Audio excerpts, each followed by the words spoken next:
Alhamdulillah, wassalatu wassalamu ala Rasulillah wa ala alihi wa sahbihi wa man sallallahu.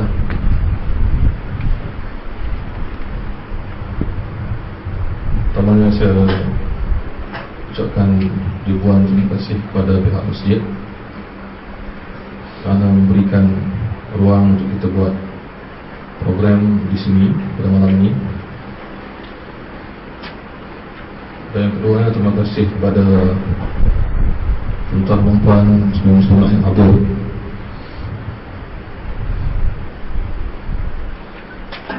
Pertamanya saya ingin terus pergi kepada objektif ataupun tujuan kita buat program yang macam ni.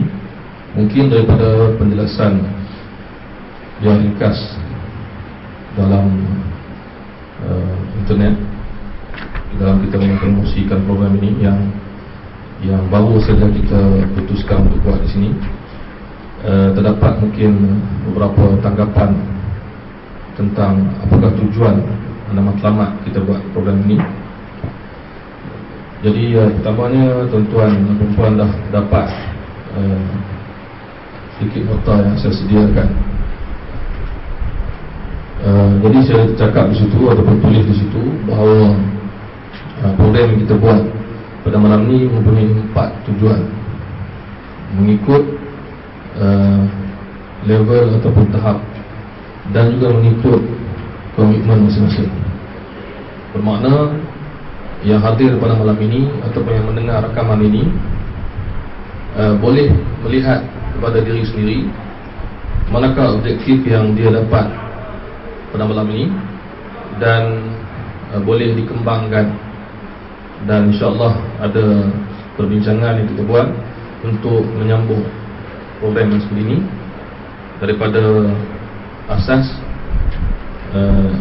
yang paling asas dan seterusnya kepada peringkat yang lebih mendalam. Jadi kalau lihat di situ, pertama ialah untuk mendapat gambaran menyeluruh tentang kajian hadis. Kita biasa dengar orang sebut hadis, kita biasa dengar orang sebut ilmu hadis, ada yang sebut ulum hadis, ada yang sebut usul hadis, ada yang sebut mustalah hadis, ada yang cakap dia belajar hadis. Tapi sebenarnya kita tak dapat gambaran menyeluruh tentang sebenarnya apa yang dimaksudkan dengan kajian hadis. Kita mungkin dapat gambaran yang banyak, dan ada beza antara gambaran yang banyak dengan gambaran yang menyeluruh. Kerana ada, kalau kita boleh buat perumpamaan lah, seperti mana kita mengetahui sedikit sebanyak tentang cara pembuatan sesuatu benda seperti kereta ataupun alat-alat tertentu. Kita mengetahui sedikit sebanyak bahawa benda ni terhasil ataupun dibuat di kilang. Kemudian kita mengetahui sebuah sedikit tentang proses. Mungkin bagi mereka yang mengambil tahu, dia tahu lebih banyak. Tapi tak ramai orang yang tahu daripada awal bagaimana perkara tersebut dibuat. Contoh macam kereta lah, daripada awal bahan mentah dia, apa dia, kemudian proses yang kedua, ketiga, keempat, sehinggalah siap. Kebanyakannya mengetahui, tahu, tetapi tak mendapat gambaran yang menyeluruh. Jadi bila ramai di kalangan, contohnya ustaz dan ustazah yang mempelajari hadis, kita tak nafi. Kita buat program ni bukan nak menunjukkan kita tahu dan orang lain tak tahu, tapi kita nak mengatasi satu masalah, iaitu di antara kita tidak mengetahui dengan menyeluruh, dan di antara kita juga tidak bercerita dengan keadaan yang mencukupi. Ini merujuk kepada mereka yang menyampaikan dan yang mendengar. Bagi kami yang menyampaikan, saya hanyalah salah seorang daripada ramai lagi ustaz-ustazah yang ingin masyarakat tahu tentang hadis. Tapi adakah kami telah berusaha untuk menceritakan kepada masyarakat secara menyeluruh, secara asas? Yang kedua, yang mendengar juga ramai yang belajar hadis, tapi sudut mana yang dia belajar, sekadar mana yang dia belajar, berapa ratus, adakah dia pernah belajar pada awal sampai habis dan sebagainya. Dan satu lagi ialah dengan gambaran menyeluruh, kita dapat kurangkan salah faham. Semua salah faham yang berlaku dalam hidup kita disebab tak dapat gambaran menyeluruh. Kita tak dengar habis contohnya. Sebagai contoh, kita pernah mendengar tentang perbezaan mazhab, tapi tak pernah ada orang yang bersusah payah, ataupun tak ramai orang susah payah nak tahu dari mana asalnya mazhab ni, ada berapa, siapa, dari mana, zaman bila, kenapa berbeza dan sebagainya. Itu maksud saya. Jadi akan timbul salah faham tentang hadis. Salah faham berlaku pertamanya dalam kalangan yang mendengar, macam tuan-tuan dan perempuan yang hadir. Kalau tak ada bagus ya. Saya cuma buat andaian daripada apa yang saya dapat sebelum ni, respon. Terdapat salah faham. Ada yang bila cerita pasal hadis, dia dah ada gambaran-gambaran yang salah, yang disangkanya betul. Dia dengar orang lain bercerita tentang hadis lain daripada gambaran dia. Kerana apa? Yang kedua pun dapat gambaran yang tak tepat. Sebagai contoh, akhirnya bertahun-tahun dia belajar, baru dia dapat faham apa yang dulu yang dia tak faham. Itu maksud dia. Di kalangan yang menyampaikan juga, termasuk saya sendiri, kita tak terlepas daripada salah faham. Apa sebabnya? Kadang-kadang yang menyampaikan tu mungkin memadai dengan pembacaan yang terhad, memadai dengan kefahaman sendiri, ataupun perbincangan tak berlaku, menuntut ilmu tu tak berterusan. Jadi di kalangan yang menyampaikan juga kadang-kadang ada salah faham. Jadi insyaAllah kita cuba untuk mengurangkan perkara tersebut dan berbincang benda ni. Dan yang ketiga, membangkitkan rasa hormat kepada dua benda ataupun dua pihak. Satu, kajian itu sendiri. Yang kedua, orang yang buat kajian itu sendiri. Baru kita tahu bagaimana sebenarnya nilai dan kedudukan ulama hadis. Sebagai contoh, pada ramai orang yang pernah dengar nama Imam Al-Bukhari, tapi dia tak pernah tahu bagaimana Imam Al-Bukhari menyusun buku dia, bagaimana Imam Al-Bukhari merantau mencari ilmu, bagaimana Imam Al-Bukhari diiktiraf kehebatannya, apa bukti imamnya itu, gelaran imam. Sebagai contoh, saya pernah jumpa dengan orang yang tahu tentang Sahih Bukhari. Saya tanya dia, apa dia Sahih Bukhari? Dia kata buku Imam Bukhari. Kemudian saya tanya dia soalan, tahu tak berapa lama Imam Bukhari buat buku ni? Dia kata dia tak tahu. Agak-agak ni mungkin sekejap je kot, macam zaman sekarang buat buku sekejap je. Rupanya bila saya beritahu dekat dia, para ulama hadis menceritakan Imam Al-Bukhari mengambil masa lebih kurang 16 tahun untuk menyusun buku tersebut. Terbuka minda orang ini. Baru dia kata, kenapa lama sangat? Kita pun cerita tentang apa sebenarnya Imam Bukhari buat dengan buku ini, apa kelebihan buku ini, apakah contohnya. Barulah dia rasa hormat dan sayang kepada Imam Al-Bukhari lain daripada sebelum ni. Sebelum ni dia hanya dengar nama saja. Macam juga imam-imam lain. Dan ada setengah imam hadis yang tak dihormati kerana dia tak dikenali. Bila kita sebut contohnya Imam Abu Zur'ah, orang tak tahu. Abu Hatim, orang tak pernah dengar, ataupun pernah dengar tapi tak tahu kat mana, tak tahu dia siapa, apa sebenarnya. Bila kita cerita tentang biodata imam ni, baru terbuka minda kita. So, ilmu hadis sebenarnya antara faedahnya ialah kita menghormati ulama hadis yang terkemuka dan juga menghormati kajian dia. Mana tidak kita letakkan di tepi, letakkan di atas maksudnya. Sebila Imam Al-Bukhari menilai sebuah hadis sebagai sahih, bagi orang yang belajar, di antara kita yang pernah belajar bagaimana nak buat keputusan sahih tu, dia akan hargai. Tapi bagi yang Quran,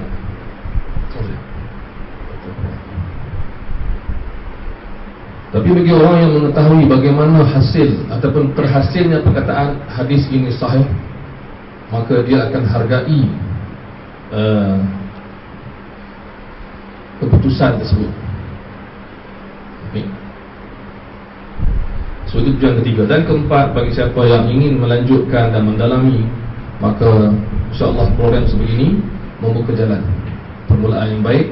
Kerana kita tahu bahawa kita tak boleh mula pengembaraan ilmu dengan di tengah-tengah ataupun shortcut. Dia tak ada shortcut lah ilmu. Ilmu mesti mula dengan asas, alif bata ataupun ABC, baru boleh pergi kepada yang lebih dalam. Baik. Dan saya masuk dalam mukadimah yang kedua, iaitu kepentingan memahami istilah. Baik. Cara saya akan sampaikan ialah saya akan bercerita tentang benda-benda ni. Tujuannya ialah untuk memberikan gambaran bagaimana ia berlaku.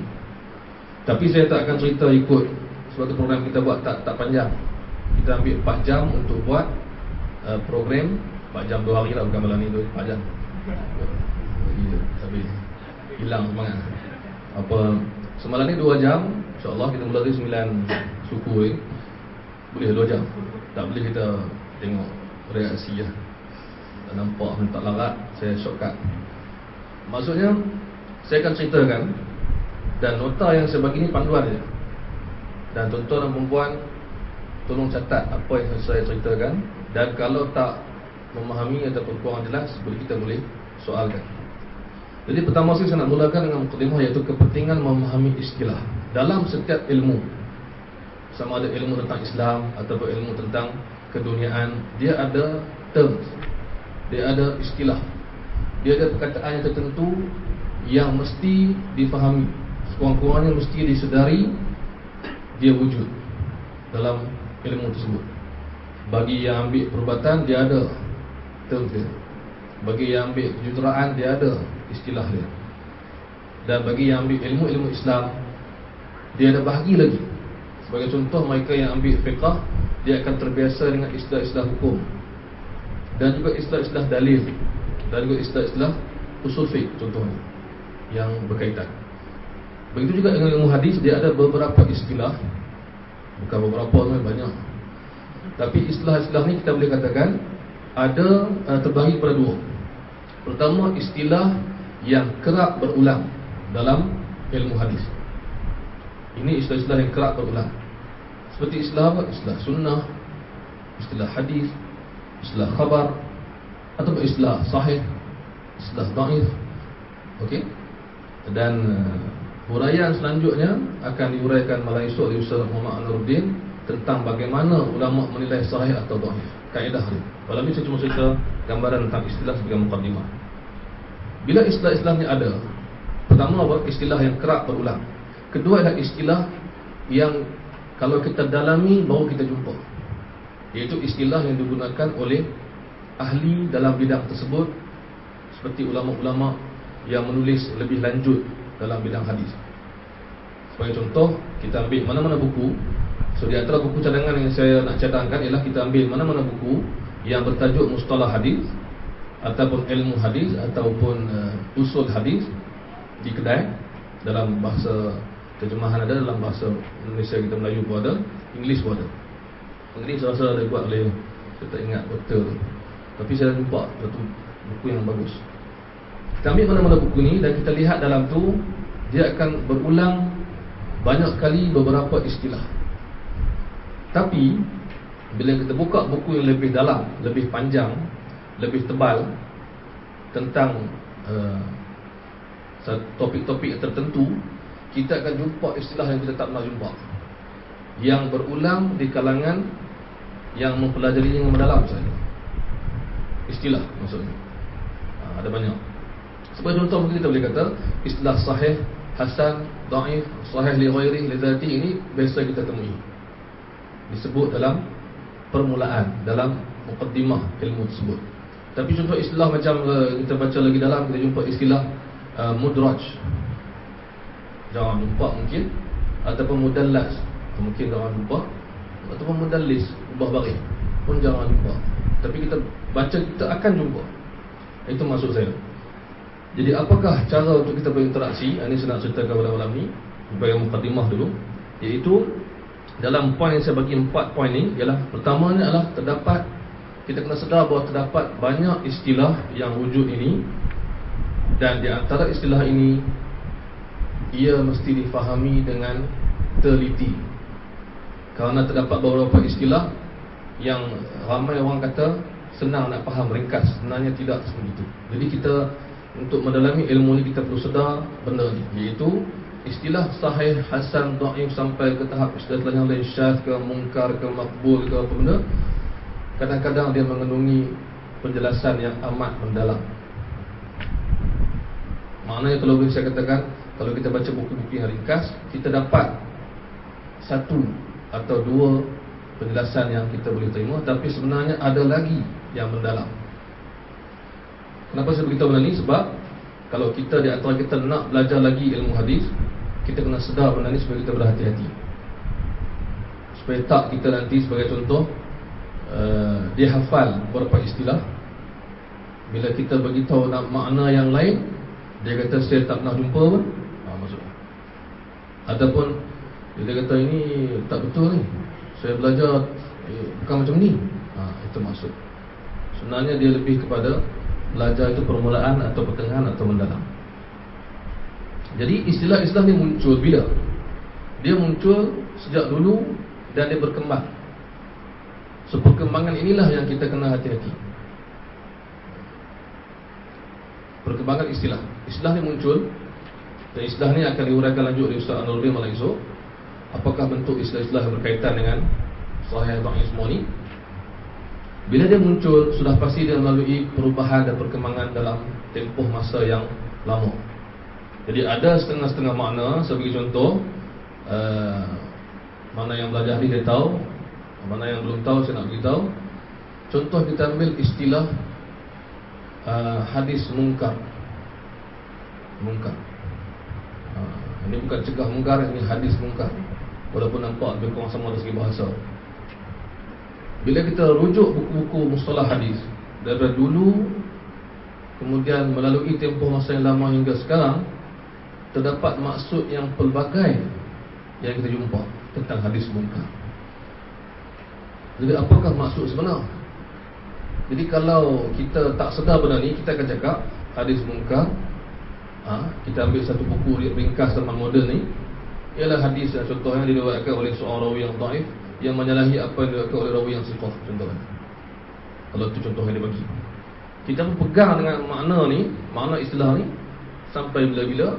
Bila ada orang beritahu kita ada makna yang lain ni, mungkar ni juga maksud, kita pun cakap ini tak betul. Ini masalah salah faham yang kita risau timbul. Maknanya apa yang saya nak daripada saudari yang hadir, tuan-tuan dan juga yang mendengar rakaman ini, ialah berhati-hati dalam memahami, dalam cuba memahami istilah tersebut. Kalau kita ambil mana-mana buku mustalah hadis, buku ilmu hadis, kita jumpa, kita tengok ringkas, padat, cantik, comel, itu hanyalah satu bentuk ringkasan, bukan segala-galanya tentang benda itu. Tak apa, sebagai permulaan, ulama hadis kata ini sebagai permulaan. Malah kita dah mula dengan baik. Iaitu permulaan kita ambil buku yang khusus dalam bidang tersebut, kita baca dan kita ingat dan kita hafal, kita gunakan. Tapi jangan berhenti dekat situ. Itu maksud saya. Jangan berhenti dekat satu buku yang ringkas, yang kecil, satu saja, dan kita berhenti dan kita gunakan tanpa kita menyedari ada makna yang lebih dalam. Dan cara terbaik yang saya cadangkan ialah kita beli beberapa buah buku. Ini bagi yang nak mendalami lah ilmu hadis. Beberapa buah buku berkaitan istilah-istilah ini. Macam saya katakan tadi, ada buku yang dijual di kedai, dia tulis buku mustalah hadis. Mustalah hadis. Ada buku yang dijual, dia tulis usul hadis. Ada buku yang dijual dengan ilmu hadis. So ini semua adalah kategori yang sama. Tapi kebaikan bila kita beli buku yang berbeza, barulah terbuka minda kita apa sebenarnya di sebalik istilah tersebut. Dulu kita pernah buat program sama-sama sahabat, kita cerita tentang maksud hadis hasan. Ini bagi yang belajar ilmu hadis semua tahu maksud hadis hasan yang diringkaskan dalam buku-buku yang ringkas ialah hadis yang sama macam hadis dhaif sahih syaratnya, tapi kurang dari segi periwayatnya, iaitu qalla dhabtuhu ataupun qalla hifzuhu, kurang ingatannya, kurang hafazannya. Rupa-rupanya istilah hadis hasan lebih luas daripada itu. Jadi ada orang kata ke saya, jadi apa faedah kita baca buku ringkas ni? Ini untuk permulaan. Sebab tu tuan-tuan yang hadir pada malam ni, kalau betul-betul nak mengenali, kena ada buku permulaan. Mungkin ada di antara yang hadir ni tak nampak lagi gambaran, tapi percayalah kalau kita ambil buku-buku ini, buku mustalah hadis, buku usul hadis, Kalau nak tahu, saya rasa boleh bincang sama-sama yang hadir ni. Ada yang dah beli pun buku-buku yang macam ni, yang dah terjemah banyak di kedai. Barulah kita nampak ini sebagai permulaan yang baik. Saya rasa buku Dr. Tohan tu dah terjemah dah, saya rasa. Dalam bahasa Melayu, Taisir Mustalah Hadis dah terjemah dah. Memudahkan, meringkaskan, cukup padat dan cantik. Dah terjemah dah. Saya tak ingat sekarang nak beritahu. Kalau buku saya beritahu tak lengkap, sebab buku saya terlebih kepada soal jawab asas. Tapi buku yang susun elok-elok ni, saya nak beritahu contoh. Ada contoh buku siapa tulis? Ustaz mana tulis pasal Mustalah Hadis yang kita boleh cadangkan? Ada tak? Yang ingat sekarang, yang pernah beli je tapi tak ingat. Ada? Apa siapa tulis?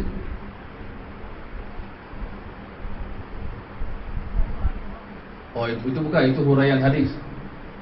Ini maksud saya ialah buku tentang ilmu hadis, usul hadis, mustalah hadis. Sebab saya nak cadang pada siapa yang belum ada. Saya pun tak ingat nak cadang kan. Saya pun sekarang saya tak ingat buku apa. Tapi buku-buku tu ada kawan-kawan yang tulis pun dia bagi cuma apa dah juga. Kita tak ingat tajuk. Ada di kedai buku. Kalau kedai buku ni kita pergi, kita tanya dia, kedai buku agama, buku tentang ilmu hadis, mustalah hadis, usul hadis, insya-Allah ada. Harapan saya yang hadir pada malam ni, kalau yang belum ada kena dapatkanlah lepas ni. Sebab kalau tidak saya cerita tak faham. Sebab tak pernah lagi bertemu pun. Okey. Itu tentang istilah. Jadi cara terbaik ialah kita dapatkan beberapa buah buku. Dan buku-buku ni kebiasaannya dia akan hurai mengikut nama-nama hadis. Hadis sahih tu apa, hadis dhaif tu apa, hadis apa ni, maudhu' tu apa, hadis mursal tu apa, nama-nama kan, istilah-istilah ni memang cantik. Dan kalau ada ustaz-ustaz yang buat kelas macam ni, ikut dia amat baik. Walaupun kita mula tak faham, tapi tak apa, kita ikut. Sebab barulah kita faham lepas tu kan. Sebelum kita ikut memang kita tak faham kan. Macam orang yang main program malam ni, dia kata ustaz nak ajar apa malam ni kan? Akhirnya saya beritahu bahawa saya nak memberikan gambaran tentang ilmu hadis. Saya nak bagi guideline, saya nak bagi panduan. Bukan saya malam ni kita datang, malam esok kita datang, semua keluar dari ulama hadis belakang. Tak logik. Sebab yang bercakap ni bukan ulama hadis tak kan? Orang kata apa? Full ulama mungkin lah kan? Ulama tak lagi kan? Tapi kita nak ceritakan apakah panduan pada umum. Ibarat macam guidelines. Bila kita pergi ke mana-mana, kita ada buku panduan, manual, kita ada peta. Baik. Yang saya cerita pada malam ni, dalam masa yang ada ni, ialah pertama ni ialah untuk mengenali asas ilmu hadis, kita kena ada maklumat yang mencukupi tentang sejarah periwayatan hadis. Itu tajuk kita yang pertama pada malam ni. Saya ada dua tajuk je malam ni. So kalau semua dapat bersabar, insya-Allah. Kalau siapa yang terlepas terlelap tu ada rakaman, boleh dengar balik, insya-Allah kan. Sebab tu penting rakam tu. Kadang-kadang kita tengok berselik mata tengok ustaz cakap kan, kita kadang tidur, kita hilang pergi mana. Jadi kita dengar balik rakaman, itu lebih baik kan? Okey, pertama ialah seorang yang nak mempelajari asas ilmu hadis mesti ada maklumat yang mencukupi tentang sejarah periwayatan hadis. Bukan maksud mencukupi ni ialah dia tahu semua, tak logik. Dia hafal semua pun tak masuk akal. Tapi dia mengetahui, pertama ni dia mengetahui bagaimana hadis mula disebarkan, diriwayatkan, ditulis dan disimpan dan dijaga. Ini asas yang paling utama. Ini saya cerita sekarang.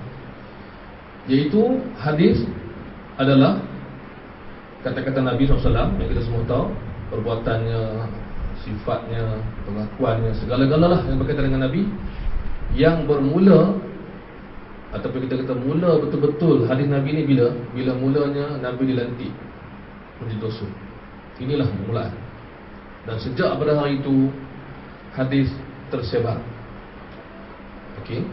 Tersebar macam mana? Nabi cakap, Nabi buat, Nabi tunjuk dan sebagainya, dilihat, didengar dan dihafal, dijaga oleh sahabat-sahabat Nabi SAW. Ini gambaran yang paling jelas yang perlu kita ada dalam minda kita untuk mengetahui asas ilmu hadis. Bagaimana hadis itu muncul, bagaimana dia wujud, bagaimana dia tersebar dan bagaimana dia terpelihara sampai tahun kita sekarang 2011. Macam mana? timbul persoalan di kalangan sebahagian orang yang terfikir, dah lama duk ngaji dia baru terfikir macam mana sampai kepada kita hadis ni. Itu maksud dia. So asas ilmu hadis mesti tahu bagaimana ia berlaku secara basic, secara yang paling minimum kita tahu. Maka di zaman Nabi, setiap ucapan Nabi, perbuatan Nabi dilihat oleh sahabat, tapi tak dilihat oleh semua sahabat. Maksudnya serentak semua sahabat tengok semua Nabi buat. Sebab itulah kita dapati dalam hadis Nabi tak banyak, bahkan sedikit hadis yang ramai sahabat tengok Nabi buat, ramai sahabat dengar Nabi cakap. Sekumpulan sahabat yang ramai dengar Nabi cakap dan sebagainya. Tapi yang banyak kita jumpa hadisnya Abu Hurairah dengar tapi Umar tak dengar contohnya. Ataupun hadis tu Abu Hurairah dan Umar yang dengar, ada sahabat lain yang tak dapat. Bahkan Umar bin Al-Khattab dalam Sahih Bukhari kita dapat tahu, dia cerita sendiri bahawa dia dapat jumpa Nabi bergilir. Sehari dia jumpa Nabi, sehari dia pergi berniaga. Dan dia bergilir dengan kawan dia, kawan dia sahabat yang lain, yang pergi pada hari dia berniaga dan berniaga pada hari dia pergi. Maka sudah pasti Umar dan ramai lagi sahabat tak dapat jumpa Nabi setiap masa dan dengar semua benda. Tapi sentiasa akan ada sahabat yang dengar. Kenapa? Paling logiknya kenapa? Kerana Nabi dia takkan cakap orang-orang, dia takkan bagi tahu benda yang berfaedah tapi tak ada orang ambil. Dalam rumah dia isteri dia ada, dan isteri dia sampaikan. Di luar sahabat dia ada, di mana-mana. Kalau seorang Nabi nak bercakap tentang agama, nak bagi petunjuk, nak bagi panduan, dia mesti ada orang yang menerima. Sebab tu bila orang tu dapat, Nabi bagi motivasi. Nabi kata, balighu anni walau ayat, dalam Sahih Bukhari, sampaikan daripada aku walaupun satu ayat. Maksudnya sahabat yang dapat tu ingat, kau dapat, kau kena beritahu orang lain. Dia tak dapat, yang dapat, kau beritahu orang lain. Dan pernah Nabi sebut di dalam khutbah dia masa dia buat haji, dia kata apa? Hendaklah liyuballighu syahidul ghaib, orang yang datang yang menyaksikan aku mesti sampai kepada orang yang tak datang. Jadi dalam minda para sahabat dah ada keazaman untuk dengar betul-betul, ingat betul-betul sampai selama yang mungkin. Jadi apa hasil daripada maklumat yang saya bagi ni? Setiap hadis didengari oleh semua sahabat. Sahabat ni lebih sikit, sahabat ni kurang sikit, sahabat ni banyak sikit. Abu Hurairah lebih banyak daripada orang lain. Macam saya pernah sebut sebelum ni, ulama menyatakan bahawa di antara sahabat ni ada lebih kurang 7 orang yang paling banyak mendengar dan menyampaikan hadis. Di antara mereka ialah Aisyah, top sekali Abu Hurairah,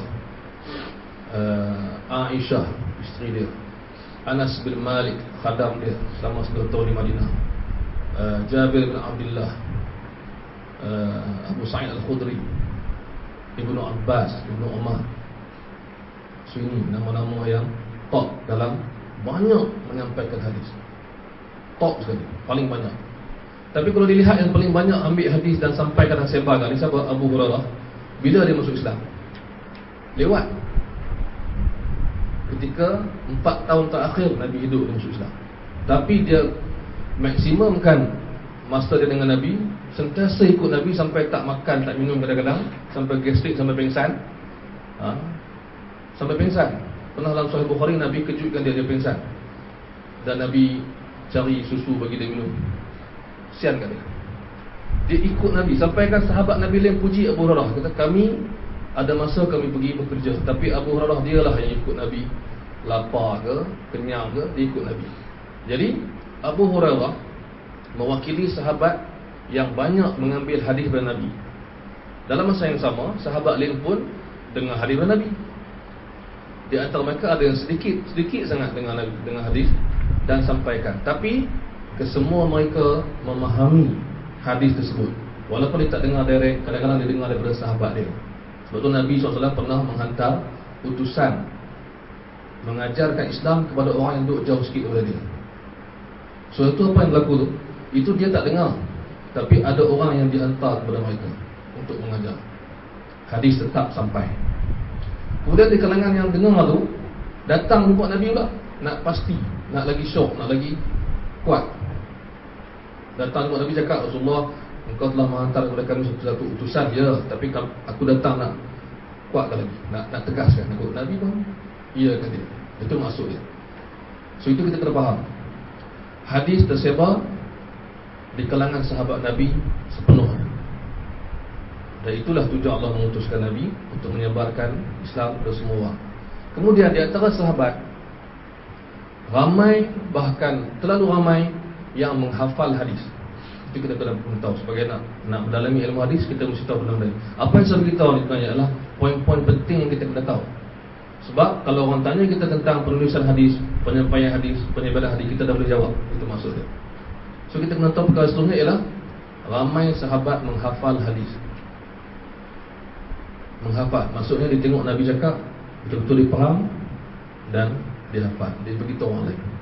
Dan ada di kalangan sahabat yang menulis hadis. Apa yang dia hafal, dia tulis. Tapi dia tulis, kena ingat, bukan untuk dijual atau disebarkan atau dicetak, untuk peribadi. Allahu alam, untuk diingat ke, untuk dia nanti nak beritahu orang ke, tapi dia tulis sebagai usaha peribadi dia. Inilah yang ulama bincang di antara topik yang hebat dalam ilmu hadis, yang banyak dibincang ialah Nabi pertama, mula-mula Nabi larang sahabat tulis hadis, kan?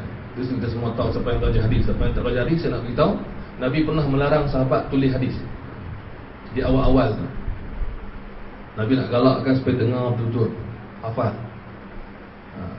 Ada ulama kata supaya antara tujuan Nabi adalah supaya fokus kepada Al-Quran, dan hadis pun penyokong, bukan sebaliknya. Itu maksud. Ada macam-macam ulama urai.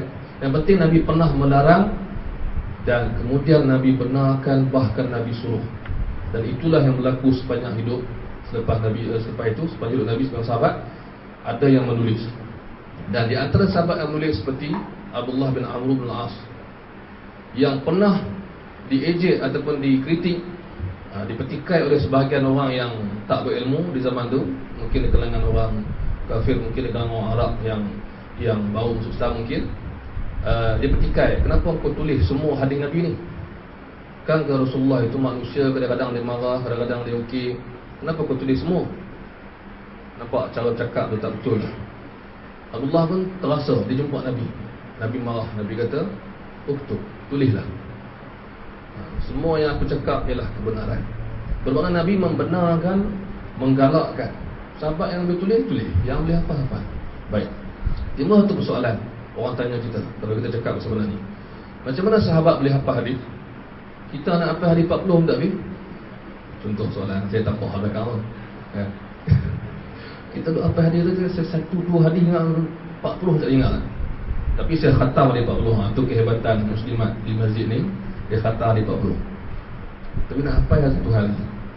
So ada orang tanya kita, macam mana sahabat Nabi boleh hafal hadis yang banyak, yang Nabi sebut, yang Nabi tunjukkan dan sebagainya, hafal? Macam mana? Sebenarnya kalau kita tahu hakikat dia, pertama, Nabi SAW dia bukan bercakap laju macam kita. Dia tak cakap macam saya cakap laju kan. Lepas tu kena rakam, untuk dengar, tak perlu nak ingat. Nabi dia bercakap jelas. Kata Aisyah, dia bercakap dengan satu kata-kata yang jelas, fasal, jelas. Dan dia kadang-kadang mengulang beberapa kata-kata dia di beberapa keadaan, bahkan dalam majlis yang sama kata Nabi sebut lebih. Dan sahabat Nabi ada keinginan yang kuat nak hafal semua Nabi cakap. Semua ini dan ada banyak lagi faktor membantu seseorang menghafal hadis. Kalau kita ada keinginan yang kuat, kalau kita ada fokus yang kuat, dan kalau kita dengar percakapan seorang Nabi yang kita sanjung, yang kita sayang depan mata kita, fokus kita penuh, maka kita ingat satu persatu. So kita tengok anak-anak kecil yang hafal macam-macam kat sekolah, macam-macam jenis benda dia hafal. Kita pun alhamdulillah boleh hafal Quran, banyak juga surah lah. Kalau kita juzuk sikit, surah banyak ni, kita hafal banyak Quran, ayat lagi banyak lah kita hafal. Kita boleh hafal sebab pengulangan, mungkin sebab fokus, mungkin sebab cara menghafal dan sebagainya.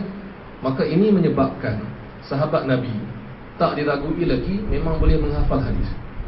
Satu lagi faktor ialah di zaman itu orang Arab hafazan dia kuat, dan itulah di antara kelebihan yang dibanggakan oleh orang Arab. Sebagai contoh, dia boleh hafal beratus malah beribu bait-bait sajak dia buat, dia hafal. Dan saya sebenarnya pernah tengok, walaupun Arab zaman sekarang kita tak boleh buat perbandingan lah, Arab zaman Nabi lebih hebat lah, tapi Arab zaman sekarang pun ada sikit-sikit lagi yang power. Bukan sikit lah, dalam bandingan kita dia lagi banyak lah. Saya pernah tengok seorang tu umur 80 tahun, dia hafal satu sajak yang dia buat ketika dia muda, semasa guru dia nak pergi haji, dia buat sajak. Ini cerita kisah dia, dia kata, aku buat sajak ni sejak berpuluh tahun dulu, semasa guru aku nak pergi buat haji. Di airport tu ataupun di pelabuhan tu, saya tak tahu naik motor terbang, naik kapal apa, tapi masa dia hantar tu, dia buat sajak yang panjang. Pada hari tu, saya duduk depan dia, dia kata, aku nak bacakan sajak tersebut, mungkin aku ingat dia. Dia pun baca. Saya terkejut, dia tak silap sajak. Dia buat berpuluh tahun dulu dan dia tak pernah ulang. So ada orang yang kuat ni, orang Arab zaman moden maksudnya. So dia ada lah. Kita ada mungkin nak kena makan ubat lebih hebat, tak tahu segi hafalan. Tapi itu saya nampak dengan mata saya sendiri. Macam juga hafal hadis, saya nampak dengan mata saya sendiri. Masa saya belajar kat Jordan, ada seorang orang Sudan berumur lebih kurang belasan tahun, budak lagi. Dia hafal hadis Sahih Bukhari macam hafal Quran, dengan sanad sekali. Dia baca buat lagu macam baca Quran. Saya tanya ayah dia, berapa hadis dia hafal sampai setakat ni? Dia kata dah lebih kurang 200-300 hadis. Dia hafal macam tu. Satu hadis, katalah ada, kan kita kalau kita belajar ada nama-nama periwayat hadis, sanad kita bagi nama-nama periwayat tu. Kadang-kadang satu hadis ada 4-5 nama, baru jumpa hadis. 4-5 orang nama baru jumpa hadis. Dia hafal semua sekali dengan lagu sedap macam baca Quran. So ini zaman moden, zaman tu lebih kan. Jadi bila semua ni kita faham, kita ringkaskan, bermakna hadis terpelihara dalam dua cara di zaman sahabat, iaitu hafazan dan juga penulisan. Tapi yang lebih banyak ialah hafazan dan disebarkan secara hafazan. Maksudnya bila Umar bin Khattab dia dengar Nabi sebut innamal a'malu binniyat, hadis pertama kita baca itu, hanyalah amal itu dikira dengan niat. Maka dia dengar Nabi dan dia beritahu orang, dia kata apa? Sami'tu Rasulullah, aku mendengar Rasulullah berkata, yaqulu, berkata, innamal a'malu binniyat. Murid dia dengar. Murid dia siapa? Mereka yang tak sempat jumpa Nabi, yang kita panggil tabi'in. Murid dia dengar. Umar cakap apa? Sami'tu Rasulullah, aku mendengar. Dia tak tengok buku dulu, dia tak cek mana-mana dulu tak. Dia terus beritahu. Hang dengar, aku nak beritahu maksudnya. Rasulullah pernah kata, itu maksudnya. Itu yang paling banyak tersebar. Dan penulisan berlaku di bahagian ataupun di sebahagian pada kalangan sebahagian sahabat. Bila Nabi SAW meninggal, wafat, sahabat-sahabat amat berhati-hati dalam menyebarkan dan menyampaikan hadis. Dia ada dua sikap yang kita nampak macam bertentangan. Pertama, sikap dia ialah ingin menyampaikan apa yang Nabi beritahu. Itu satu. Sebab Nabi ajar dia kan, yang tadi kita sebut beberapa contoh. Sampaikan daripada aku walaupun satu ayat, hendaklah kamu sampaikan, hendaklah kamu sampaikan. Maka dia dalam hati dia keinginan yang tinggi, semangat, motivasi yang kuat nak beritahu orang. Macam kita lah, kalau kita balik pada kuliah, kadang-kadang tak ada semangat pun nak beritahu orang. Tapi setengah orang dia balik tu dia cerita ke orang, dia tak sabar lah. So semangat tu tinggi. Dalam perjalanan balik tu sembang kawan kan? Semangat tinggi. Ada orang dia tak ada semangat, tak jumpa lagi semangat. Dia dengar, dia balik, dia tidur kan? Sebab dia kata settle lah, dia dah habis kuliah. Sahabat Nabi dia ada keinginan tinggi, tapi dalam masa yang sama dia ada satu sifat lain, iaitu takut tersalah cakap tentang Nabi. Inilah yang cantik. Bila ada orang yang bercakap pasal hadis, ada dua sifat ni, kita kata kat dia, ini sifat yang terbaik, iaitu dia bersungguh-sungguh dan dia berhati-hati. Bukti dia apa? Saya beri contoh sikit. Di zaman Nabi SAW masih hidup pun, Umar bin Khattab pernah menunjukkan contoh kepada kita. Dalam Sahih Bukhari disebutkan, ringkas ceritanya, dia pergi dekat masjid, dia dengar orang cerita Nabi telah menceraikan isteri-isteri dia. Dia pun rasa risau sebab salah seorang isteri Nabi adalah anak dia, Hafsah. Maka dia buat apa? Dia tak percaya bulat-bulat, benda ni benar besar. Ramai orang bersembang. Dia terus pergi jumpa Nabi dan dia tanya, Rasulullah, betul ke? dah ceraikan isteri. Nabi kata tak. Dia pun, Rasulullah nak saya beritahu kat orang ke? Kata benda ni tak betul. Nabi kata terpulang, nak beritahu boleh.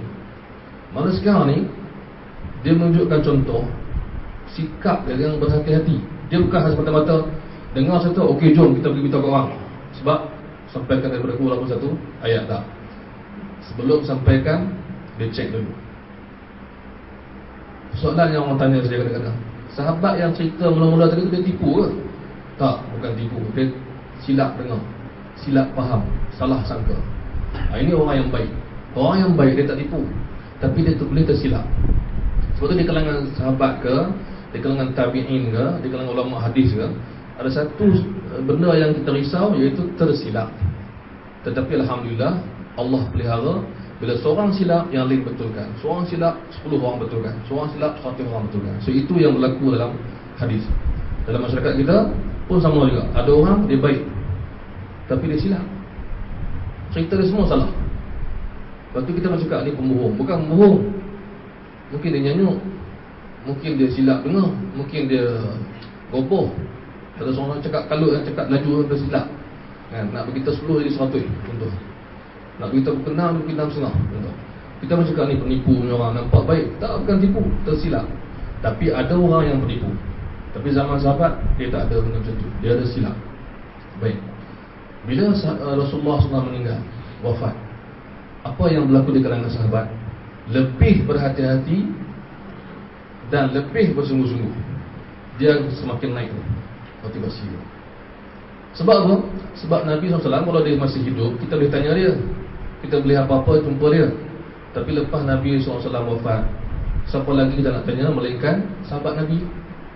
Sebab itu di zaman mereka, sahabat menjadi tempat tumpuan, nak tahu pasal hadis. Sampai ada setengah tabi'in yang duduk berkawan dengan sahabat nak dengar hadis, tapi sahabat tu tak cakap, dia pun frust. Dia duduk, bila nak cakap, dia tak cakap, tak tanya. Dia duduk ikut jalan, dia pergi kedai, dia pergi, tapi tak tanya. Jadi sahabat tak cakap, dia pun frust sikit. Itu pernah berlaku. Abu Hurairah, dia suka cakap, dia suka cerita hadis. Pantang ada peluang, dia akan cakap Nabi buat begini. Kenapa dia rasa macam itu? Sebab dia hafal banyak, dia tahu banyak. Dia kena beritahu kepada orang yang tak pernah jumpa Nabi. So ini panggil sahabat, tetapi berhati-hati. Sebab tu di zaman Abu Bakar As-Siddiq jadi khalifah kejap tu, pada zaman Umar bin Khattab, mereka amat berpesan kepada sahabat dia yang lain, jangan mudah sangat nak cakap hadis, pastikan dulu baru cakap. Sampai ke tahap dia marah. Umar bin Khattab pernah panggil, ini satu peristiwa yang berlaku dalam sejarah. Umar bin Khattab pernah panggil beberapa orang sahabat yang banyak menyampaikan hadis, yang aktif. Aktif cerita pasal hadis ni. Semua orang dia tak aktif, masalah juga ni, dia aktif terlebih juga. Dia panggil contohnya Ibn Mas'ud, Abi Mas'ud dia panggil, Abu Darda dia panggil. Dia kata, apa yang kamu semua ni banyak sangat ni cerita pasal hadis ni. Dia marah. Orang mungkin salah faham cerita ni, tapi dia cerita habis. Dia kata, kenapa banyak sangat sebut hadis? Aku tak benarkan kau keluar dari Madinah. Dia hukum. Bukan dia hukum penjara. Dia cuma kata, jangan keluar dari Madinah. Engkau ni banyak sangat hafal hadis, banyak sangat cerita, kau duduk sini. Orang pun heran, kenapa Umar buat macam tu? Tapi hati-hati pada mereka yang boleh baca buku Arab. Dalam tu ditulis habasahum, ataupun digunakan perkataan sijil, macam penjara. Bukan penjara, dia semua ditahan, tak boleh keluar Madinah, tak bagi pasport ke kan? Sebab apa? Bukan sebab dia marah orang kita pasal hadis, dia takut salah. Sebab banyak kali, banyak sangat. Dan dia kata apa? Bila dia ada kat sini, dia boleh tengok, dia boleh pantau, dia tahu. Dan satu lagi, dia nak orang luar datang ke Madinah, Madinah pusat ilmu. Itu tujuannya ya. Tapi yang seronoknya apa? Kesungguhan tu yang kita nak. Sebab itulah hadis terpelihara zaman Abu Bakar, zaman Umar bin Khattab, terpelihara dengan cantik. Ada yang hafal ramai, ada yang tulis. Dan penulisan semakin bertambah ikut zaman, semakin bertambah. Zaman tabi'in tambah sikit lagi tambah. Akhirnya semua orang tulis hadis. Di zaman lepas tu nanti kita akan cerita. Ringkas ceritanya, bila berlaku fitnah pemudahan Osman, bila berlaku sedikit kekacauan di kalangan masyarakat, barulah sahabat-sahabat ni keluar pada Madinah dan pergi ke tempat-tempat lain. Bermulalah satu cabaran baru, iaitu bagaimana nak kumpulkan hadis-hadis Nabi. Bagaimana nak kumpulkan hadis Nabi. Sebab tu ada orientalis, orang barat yang niat tak baik, dia kata hadis ni ada yang hilang macam tu je. Sebab apa? Sahabat bertebaran di sana sini. Sebenarnya mereka silap. Mereka sengaja nak rosakkan sejarah yang berlaku, salah faham tu, tidak sekadar timbulkan. Apa yang berlaku sebenarnya? Baik, kalau kita di zaman tersebut, kita ni tabi'in, dan kita tahu ada sahabat duduk dekat sini dalam damai. Kita nak duduk saja, tunggu sahabat tu sampai meninggal. Dah, ada peluangnya lebih daripada selebriti ni kita sebut. Itu yang berlaku sebenarnya di kalangan tabi'in. Sebab tu saya suka cerita satu kisah, ataupun saya suka cerita satu kata-kata, bukan kisah panjang tak habis. Kata-kata Ibnu Sirin, dia kata dia pernah tengok di Kufah sahaja, satu bandar di Iraq, Kufah, bukan Baghdad, bukan apa tu, tempat bandar-bandar lain, bukan Madinah Mekah, di Kufah tu. Lebih kurang, saya ingat, ingatan saya lebih kurang, dia kata aku melihat 4,000 pemuda yang mengejar hadis, yang mencari hadis. Di Kufah sahaja ada 4,000 orang, hampir kerja dia full time untuk cari dan tulis dan cari. Bermakna kalau zaman tersebut, kita jangan nampak dalam otak kita zaman tersebut orang duduk relax kat rumah, pergi kerja, balik tidur tak. Sebahagian besar yang muda, yang semangat ni, ada aja peluang, kerja dia habis ke, dia tak kerja ke, dia apa, dia akan serbu sahabat Nabi, murid pada sahabat Nabi.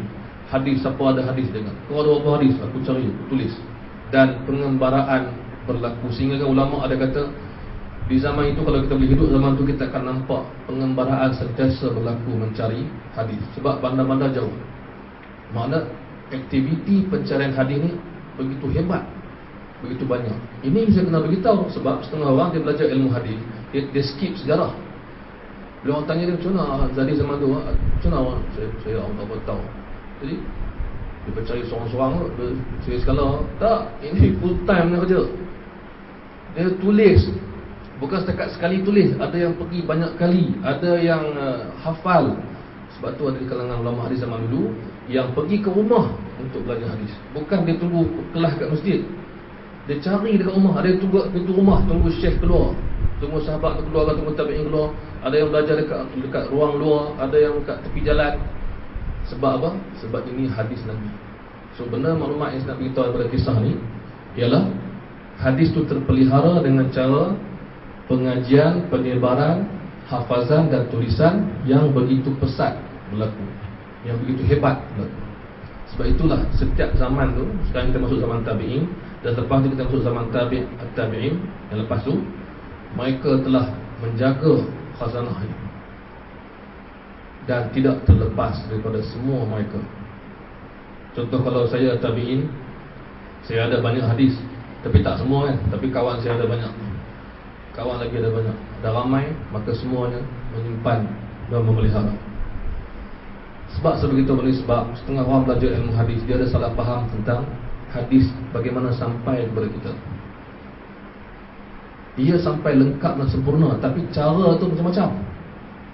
Jumlah ikut orang ni macam-macam, masing-masing ada sebahagian, tapi semuanya sampai dan sampai dan sampai. Kita masuk dia.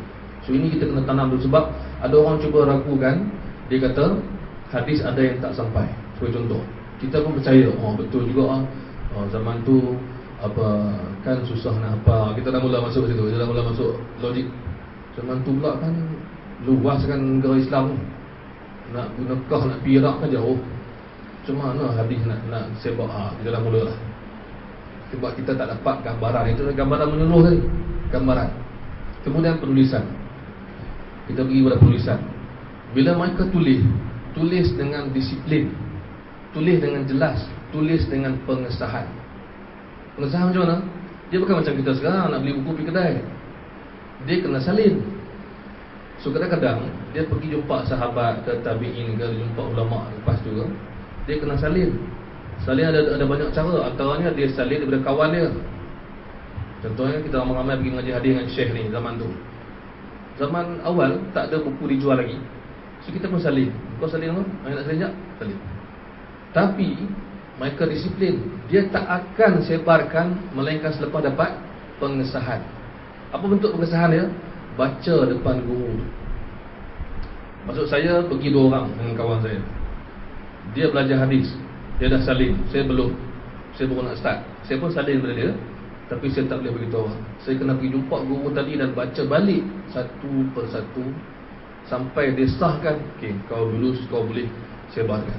Itu masuk disiplin dalam penulisan. Tulis satu hal, berhati-hati menulis satu hal. Kadang-kadang mengupah orang menulis untuk dia satu hari. Sebab ada orang melaju menulis laju. So ini yang berlaku zaman tu. Masuk suasana, kalau kita nak gambarkan, kalau kita nak buat satu macam tayangan video, bagaimana dia berlaku masa tu, ialah ramai yang belajar hadis, ramai yang datang menulis dan sebagainya, dan semuanya mesti dapat pengesahan daripada guru tersebut. Ada juga yang ajar sikit-sikit, seorang dua orang. So kita dapat gambaran sekarang, oh ini rupanya berlaku sejarah yang berlaku. Maka dia salin dengan pengesahan, kemudian salin dengan semakan pula. Selepas dia salin, selepas dia dengar, dia semak dengan kawan dia. Ini dipanggil muzakarah hadis. Kau salin macam mana? Betul tak aku salin? Maksud pengesahan demi pengesahan, check, double check, triple check, check berkali-kali, baru boleh sampai kepada pihak lain. Itulah tradisi ulama hadis sejak zaman sahabat, tabi'in, tabi'in dan sebagainya, sampai pada zaman imam-imam hadis yang terkenal, Bukhari, Muslim semua. Itu maksud yang kita kena tahu. Bagaimana ketelitian yang tak dapat digambarkan, melainkan hanya orang yang tahu saja yang faham benda ni. So saya beritahu benda ni sebab kadang-kadang kita tak jumpa dalam buku yang ringkas. Betul tak? Tak jumpa. Kita banyak skip. Sebab skip sebab tak ada masa, tak ada. Sebab contoh belajar kat universiti satu semester ke berapa, pensyarah nak cerita banyak sangat pun, nak tengah ikut time semua. Dalam hari dia ajar terus, okey, start hadis sahih tu apa, terus. Sejarah tak tengok dulu, terlepas pandang. Itu maksud. Akhirnya di zaman kegemilangan, okey, kurun pertama, kedua hijrah, ketiga hijrah semua, pada hujung kurun pertama hijrah, di zaman pemerintahan Umar bin Abdul Aziz, telah berlaku satu perkara yang amat penting untuk pelajar-pelajar ilmu hadis tahu, iaitu pembukuan rasmi. Pembukuan rasmi. Khalifah Umar bin Abdul Aziz telah mengarahkan dengan rasmi beberapa orang ulama dia, termasuk Ibn Shihab Az-Zuhri dan sebagainya, yang ditugaskan untuk menyusun dan menulis secara rasmi, simpan elok-elok hadis ini. Itu peristiwa besar, jasa besar Umar bin Abdul Aziz, Khalifah Islam, pada zaman pemerintahan yang amat singkat, hanya lebih kurang 2 tahun lebih saya rasa. Dia mula tahun 99, habis tahun 11 Hijrah. Dia buat satu desain besar. Tetapi maklumat yang saya beritahu ni ada masalah juga. Pertama, orang akan tanya, sebelum tu tak tulis ke? Ini yang dimasukkan oleh sebahagian orang yang tak suka kepada Islam, di kalangan musuh-musuh Islam. Dia kata apa? Macam mana hadis Nabi ni kita nak percaya? Sebab dia mula tulis lambat, sampai setahun selepas Nabi mati. Zaman Umar Abdul Aziz, zaman Umar Aziz dah jauh dah daripada zaman Nabi, kan? Nabi meninggal tahun 11 Hijrah, kan? Kemudian Umar bin Abdul Aziz bila? Tahun 99 Hijrah, 1 Hijrah. Kan jauh. Kemudian di zaman itu pula, ramai sahabat yang telah meninggal dunia, bahkan tinggal sikit saja yang hidup. Jadi sebahagian orang yang cuba nak kelirukan kita, dia kata, kenapa mula tulis zaman tu? Jawapan kita apa? Bukan mula tulis zaman itu. Arahan untuk penulisan rasmi. Penulisan telah bermula sejak zaman bila? Zaman Nabi. Berkembang zaman sahabat, berkembang zaman tabi'in, dah berkembang lama dah. Maka yang dibuat di zaman Umar bin Aziz adalah untuk memastikan bahawa penulisan ini rasmi, dan dia bagi semangat kepada seorang khalifah, giatkan balik benda ni, bukukan betul-betul, banyakkan lagi koleksi dan himpunan. Itu maksudnya. So ini peristiwa yang amat penting. Bermakna kita sebagai pelajar ilmu hadis kena tahu benda ni, supaya kita yakin hadis itu terpelihara. Sebab apa? Penulisan secara individu dah ada orang banyak lah. Datang pula khalifah suruh tulis rasmi pula, maka bertambahlah kehebatan penjagaan hadis tersebut berlaku. Itu maksudnya. Bila tulis, adakah ada orang yang masih hafal? Ada. Kita terima benda tu. Jadi kalau dah ada orang hafal, kenapa tulis? Nak payah orang nak pergi pening. Sebab biasalah kita malam-malam ni kadang-kadang kena tarik semua dia pening. So kita pening kerana ilmu dapat pahala. Pening kerana minum kopi ke apa, kopi gano kan, pening tu tak dapat pahala. Ini pening kerana fikir tentang hadis. Kenapa ditulis kalau dia boleh hafal? Jawapan kita ialah penulisan merupakan satu cara untuk menjaga hadis yang ditekankan oleh ulama. Sebab apa? Sebab mungkin orang yang kuat hafazan akan lupa. Satu. Yang kedua, bila masa makin ke belakang, apa yang berlaku kepada kita panggil sanad hadis, nama-nama periwayat. Okey, saya duduk zaman Nabi contohnya, sahabat. Apa saya akan cakap kepada orang? Berkata Nabi SAW. Itu je kan? Ataupun saya dengar seorang sahabat berkata, dia dengar Nabi berkata. Bila Nabi SAW dah meninggal, bila kita tiba zaman tabi'in, apa dia akan cakap? Aku mendengar sahabat ini berkata, dia berkata, aku mendengar Nabi berkata. Dah makin panjang, dah tambahlah orang. Zaman belakang lagi ramai. Aku mendengar dia berkata, dia berkata, dia mendengar orang tu berkata. Lama-kelamaan, setiap hadis ni dia ada banyak sanad, banyak nama, banyak itu banyak ini. Takut-takut tersilap, takut-takut terlepas cakap. Macam kita lah nak beritahu Ahmad bin Allah, beritahu Allah bin Ahmad, terbalik. Sebab banyak orang ingat nama Abdullah Ahmad, keluar terbalik. Bukan sebab kita tak ingat, kita ingat terbalik. Maka dia buat satu bentuk penjagaan, ialah penulisan. Bermakna penulisan hadis kita boleh kategorikan sebagai apa? Langkah berhati-hati dalam memelihara hadis kepada generasi yang akan datang. Ini jasa paling besar. Sebab tu Imam Ahmad pernah pesan kepada murid dia. Imam Ahmad hidup zaman Imam Syafi'i di kurun ketiga. Imam Ahmad ialah imam terkenal dalam hadis, dalam fiqh sebagai pengasas mazhab Hanbali. Dia pernah pesan kepada murid dia dan kawan dia, kalau nak baca hadis, baca daripada kitab. Kalau nak ajar hadis ke orang, baca daripada kitab. Tengok kitab, baca hadis. Adakah Imam Ahmad tak hafal? Sahabat dia tak hafal? Hafal, kuat hafazan. Tapi nak mengelakkan kesilapan. Sebab tu Imam kota asal Imam Abdullah bin Mubarak, seorang imam yang hidup di kurun kedua, hujung kurun kedua di zaman Imam Abu Hanifah. Dia kata apa? Kalau tak ada kitab, kami tak boleh hafal. Ada di situ pula. Kalau tak ada kitab ni, tak ada hadis yang kami tulis, kami salin ni, hafazan kami akan kurang. Jadi maknanya penulisan adalah satu cara untuk menjaga hadis. Dan makin banyak kita pergi sejarah lagi dan habis dah sejarah. Iaitu setelah semua menulis, maka timbul satu lagi teknik, iaitu cara susunan. Pelbagai susunan. Ada tulis khusus bab ni, ada tulis khusus bab ni. So sekarang dah masuk zaman kegemilangan, tulis dengan cara yang pelbagai. Antaranya adalah tulis dengan cara yang kita panggil musnad, yang timbul lebih kurang di hujung kurun kedua Hijrah. Timbul satu fenomena musnad. Ramai orang buat kitab musnad, himpun hadis yang marfu' kepada Nabi, cara susun ikut nama sahabat. Dan ditanya kepada Imam Abdul Rahman bin Mahdi, seorang tokoh di kurun kedua, di hujung kedua, Abdul Rahman bin Mahdi meninggal 198 Hijrah, tentang benda ni. Dia kata, aku suka benda ni, bagi aku okey, sebab dia memelihara hadis dengan cara yang lain.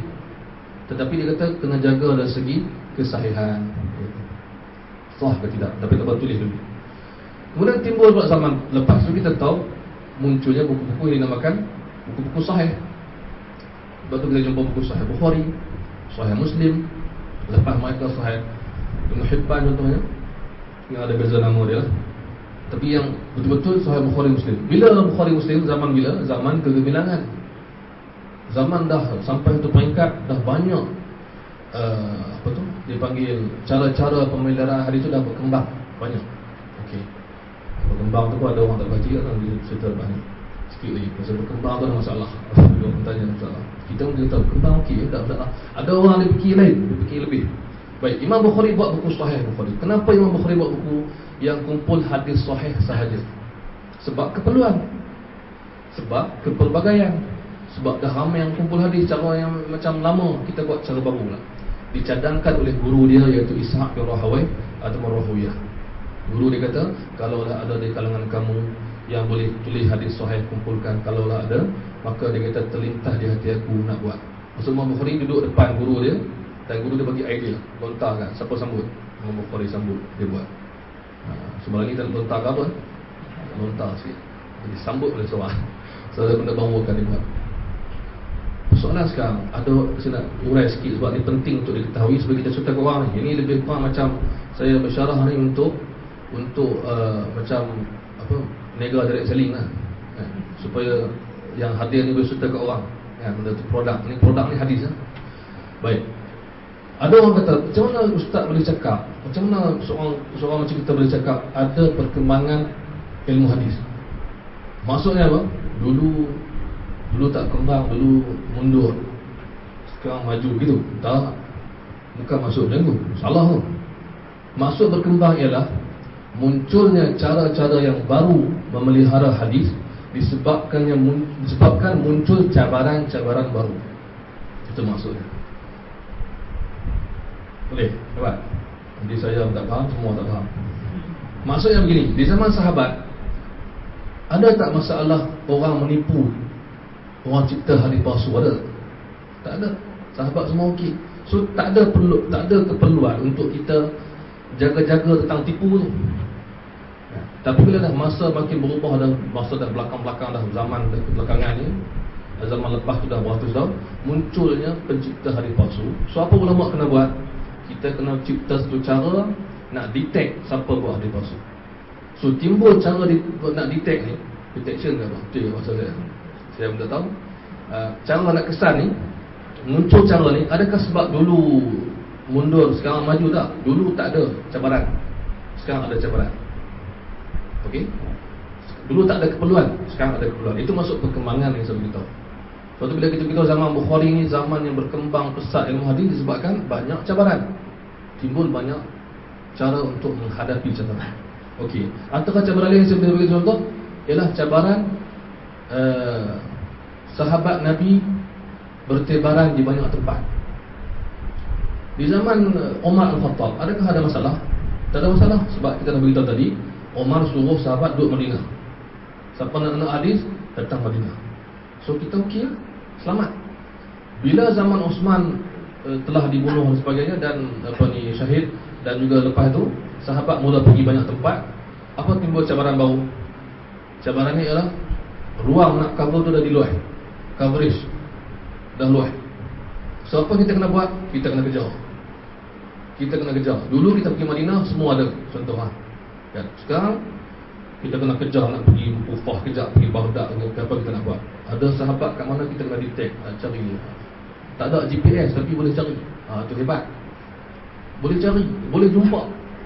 Okey, itu cabaran kedua. Di zaman sahabat ada tak cabaran orang kata apa, lupa hadis? Sikit saja. Susah. So pembukuan tak banyak. Tapi zaman lepas tu dah makin lama, ramai orang dah susah nak hafal. Cabaran ada, iaitu cabaran lupa, tersilap, maka pembukuan makin besar. Itu maksud saya perkembangan. Ini perkara ni amat menarik kalau kita bincang dengan orang yang belajar ringkas. Dia tak belajar sejarah, dia tak tahu benda ni. Itu confirm. Sebab dulu saya pun tak tahu, kan? Kita mengaji, kita rasa kita tahu hadis semua, macam kitab semua ada masalah hadis. Sejarah kita skip tu. Dan bila berlaku semua benda ni, seorang penuntut ilmu hadis mesti tahu bahawa hadis-hadis itu ditulis, dibukukan dan sebagainya, terpelihara dan diberikan dengan cara tradisi, iaitu diturunkan dan sebagainya. Pesat berlakunya benda ni sampai ke hari ini, alhamdulillah terpelihara hadis tersebut dengan jalan-jalan yang kita sebutkan tadi.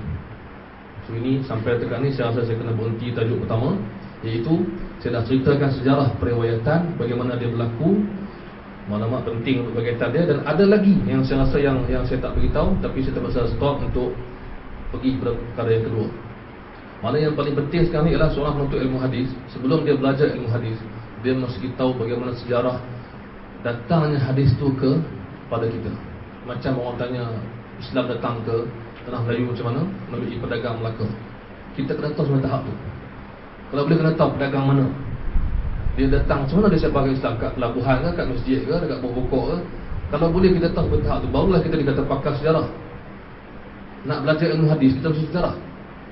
Okey, cuma mungkin ada sikit lagi yang saya nak tambah, iaitu bagaimana hadis disampaikan dalam majlis-majlis penyampaian hadis di rumah ada, di masjid ada, di ruang luar ada, di padang yang luas pun ada.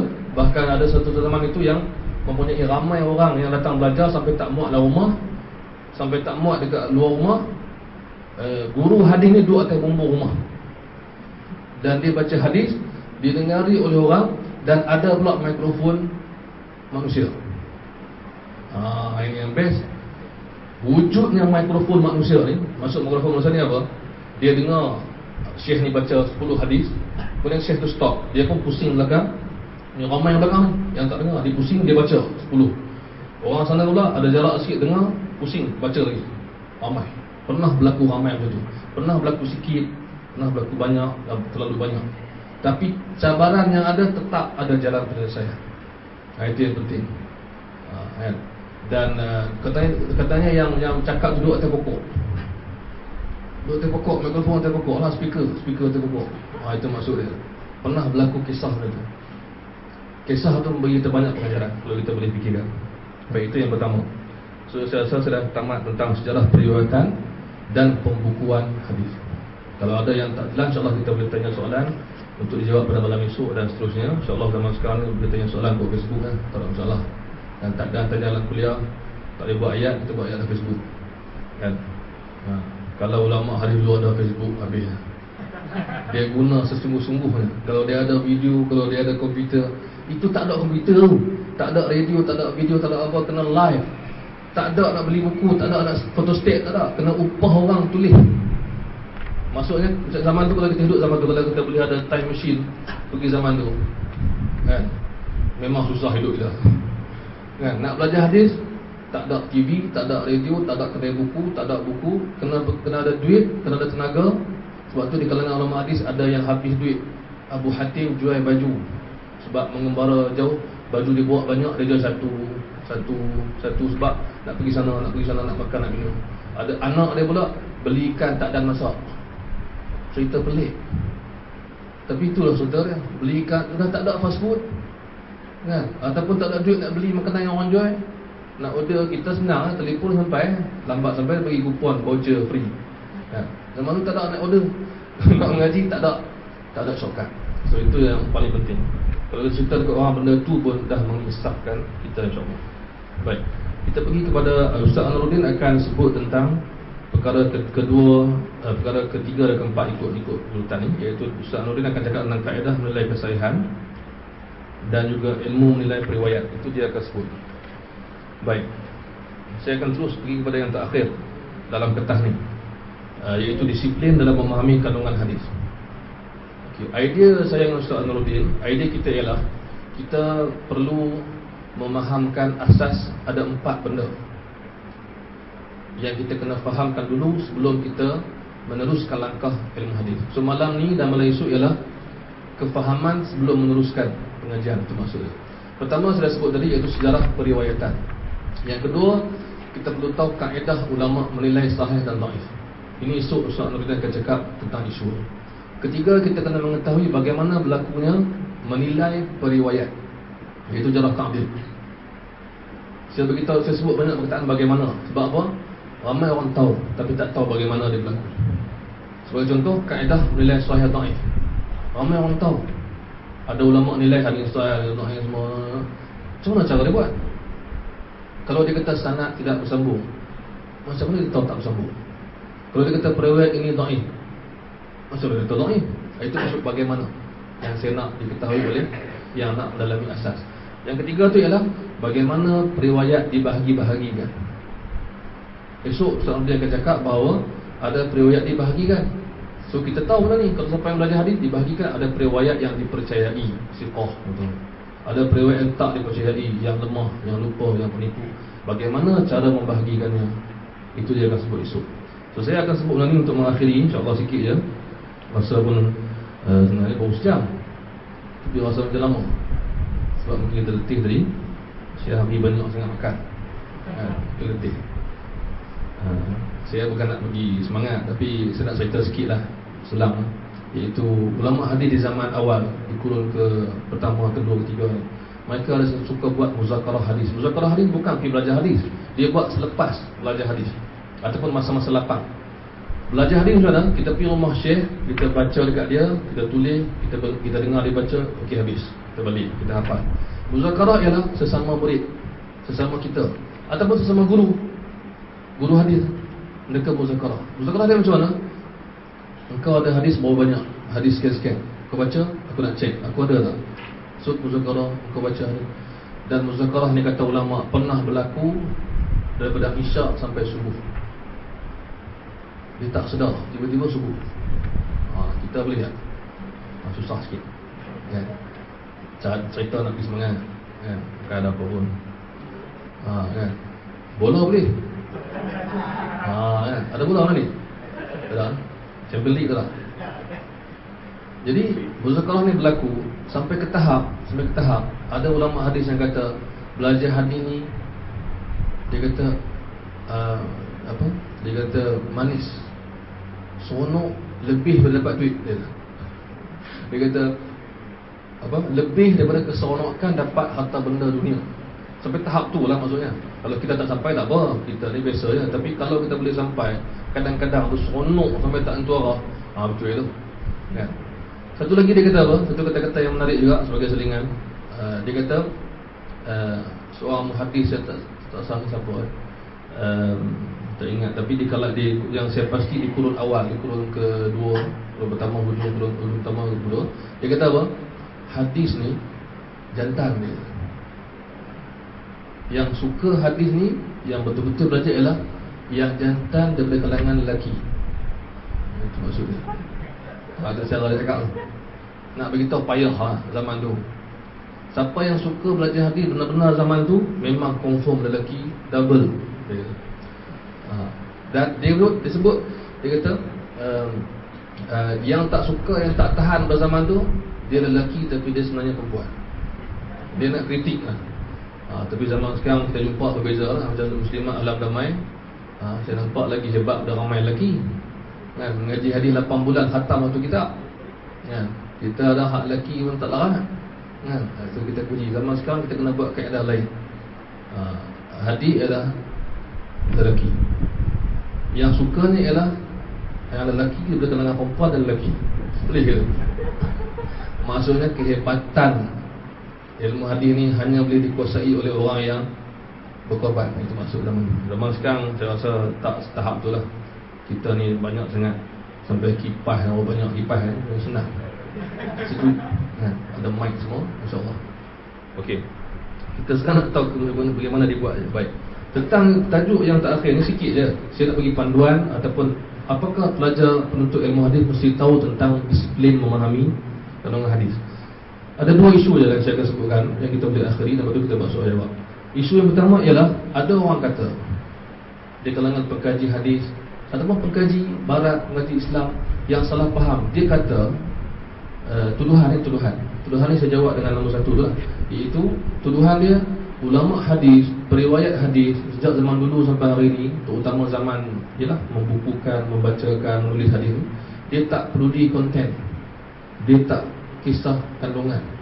Yang dia kira hadis dan hadis sebanyak mungkin, tulis sebanyak mungkin, belajar sebanyak mungkin.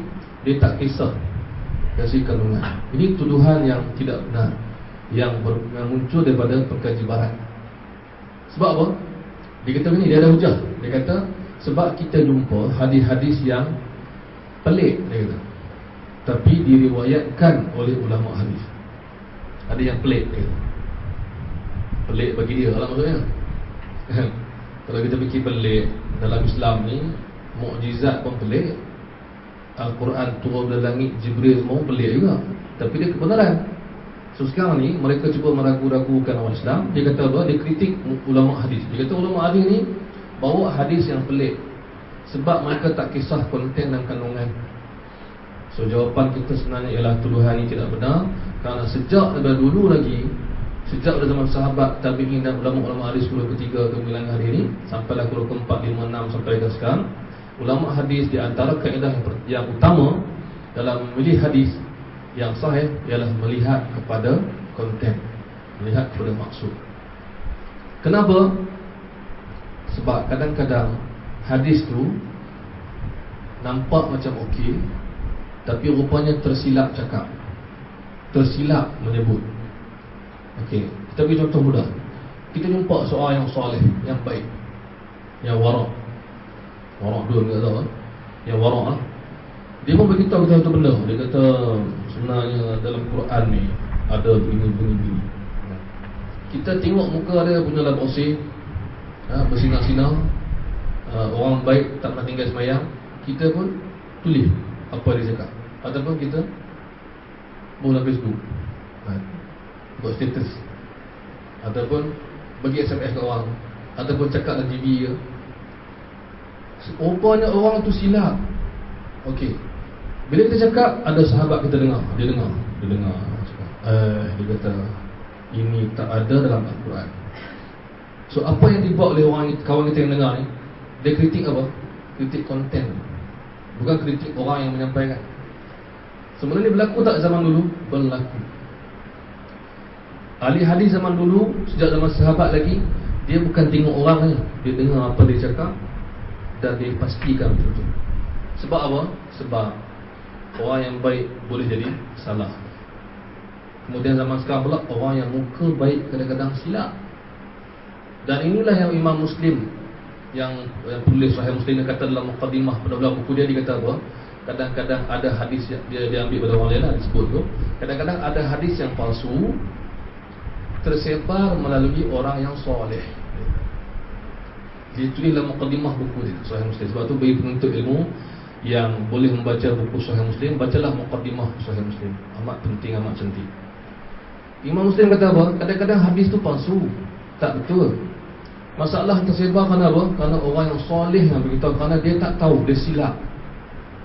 Dia silap. Sebab tu kadang-kadang ada orang cakap dalam Quran ada begini, dalam hadis ada begini, dia tersilap, tapi dia muka dia baik, dia orang yang baik, orang terima. Jadi bagaimana ulama hadis nak detect benda ni? Pertama dengan melihat kandungan tu, kena tak dengan Quran, kena tak dengan agama. Yang kedua, mereka buat perbandingan dengan orang lain yang sama-sama belajar hadis dengan orang tersebut. So konten tu boleh dikenal pasti. Maknanya, kalau saya bagi contoh, pada malam ni saya bercakap, saudari mendengar. Tiba-tiba seorang ni cakap satu benda yang semua orang lain tak pernah ingat. Ustaz tak pernah sebut benda ni. Dia cakap seorang, dia seorang ingat. So kemungkinan dia apa? Pertama, dia ingat, yang lain tidur. Ada kemungkinan kan? Dia dengar, yang lain tak dengar, kemungkinan. Dia catat, yang lain tak catat, kemungkinan. Tapi ada kemungkinan yang lepas tu dia silap kan? Dia silap dan orang yang betul. Ini yang ulama hadis cek berkali-kali. Maknanya kalau kita hidup zaman ulama hadis tu, dia bukan senang-senang nak terima. Kita main depan dia, Assalamualaikum, saya ada hadis now. Dia pun, main, saya tulis. Dia akan tulis dan dia akan tengok muka kita, dia akan tengok hadis ni, dia tengok semua, baru dia akan simpan. Itu yang dibuat oleh imam-imam hadis zaman dulu, termasuklah Imam Ahmad, Imam Yahya bin Ma'in, Imam Bukhari, Imam Muslim, Imam Ibn Hibban, semua imam-imam besar ni. Yang mana saya, insyaAllah, kalau ada rezeki malam esok saya akan datang juga untuk mendengar Ustaz Rabiul cakap. Dan saya akan bagi senarai nama-nama ulama hadis yang kita boleh jadikan sebagai panduan. Nama-nama ni kita kena tahu juga lah sedikit imam-imam ni, sampai ke tahap mereka akan tengok semua benda tentang hadis tersebut. Sebagai contoh, saya sebut malam tadi dekat satu, bila saya sebut dekat, lupa, ingatan tak kuat. Satu kuliah saya sebut, Imam Ibn Hibban pernah pergi ke satu tempat, jumpa seorang guru hadis. Ibn Hibban dia meninggal 354 Hijrah. Dia zaman selepas Imam Bukhari, 354 Hijrah. Imam Ibn Hibban, dia dipanggil Imam Ibn Hibban Al-Busti. Kawan saya seorang, dia kata dia Ibn Hibban Al-Basuti. Tu dia orang Sud. Dia kata aku Ibn Hibban kan, tu slang, selingan. Jadi dia kata Imam Ibn Hibban pernah jumpa seorang guru hadis, di mana ayah orang itu seorang yang terkenal dalam hadis. Dia jumpa anak, tak sempat jumpa ayah. Apa lagi Ibn Hibban ni ulama hadis, seronok. Okey, aku nak ambil hadis. Orang ni pun buka tadi satu kitab dan baca. Dia dengar rasa macam pelik. Lain macam hadis ni. Ni kata ni akal seorang imam hadis. Dia bukan dengar je. Maka dia pun mana tengok sekejap. Tengok buku. Tengok ayat. kenapa ada tulisan ni ada lain-lain? Apa maksud lain-lain? Dakwat tu ada yang lama, ada yang baru. Dia boleh detect dakwat. Ini macam lama ni, ini lama. Ini geng-geng ekologi dia boleh buat lah. Zaman sekarang ni kita tengok sama cetak printer kan. Zaman tu dengan tangan. Ini pasal lama, ini tulisan ni macam lama, yang ni baru ni apa cerita sebenarnya ni. Akhirnya dia sesat-sesat. Rupanya yang depan dia ni menambah-nambah buku ayah dia. Hadis ayah dia tu dia tambah-tambah surga hati dia. Imam Ibn Hibban dah boleh detect daripada awal, dan dia ragu-ragu berdawat, dan dia buktikan lepas tu. Inilah yang berlaku sejak dulu. Sebelum Ibn Hibban, Imam Bukhari, Imam Muslim, Imam Ahmad semua, Imam Syafi'i semua, mereka ni dah detect, dah ada satu kemampuan untuk mengesan. Sama juga dengan orang yang declare, dia kata aku pernah belajar dengan seorang guru hadis. Dia akan tanya, kau belajar dekat mana? Dekat tempat sekian. Okey, betul, tempat tu okey, betul. Tahun bila?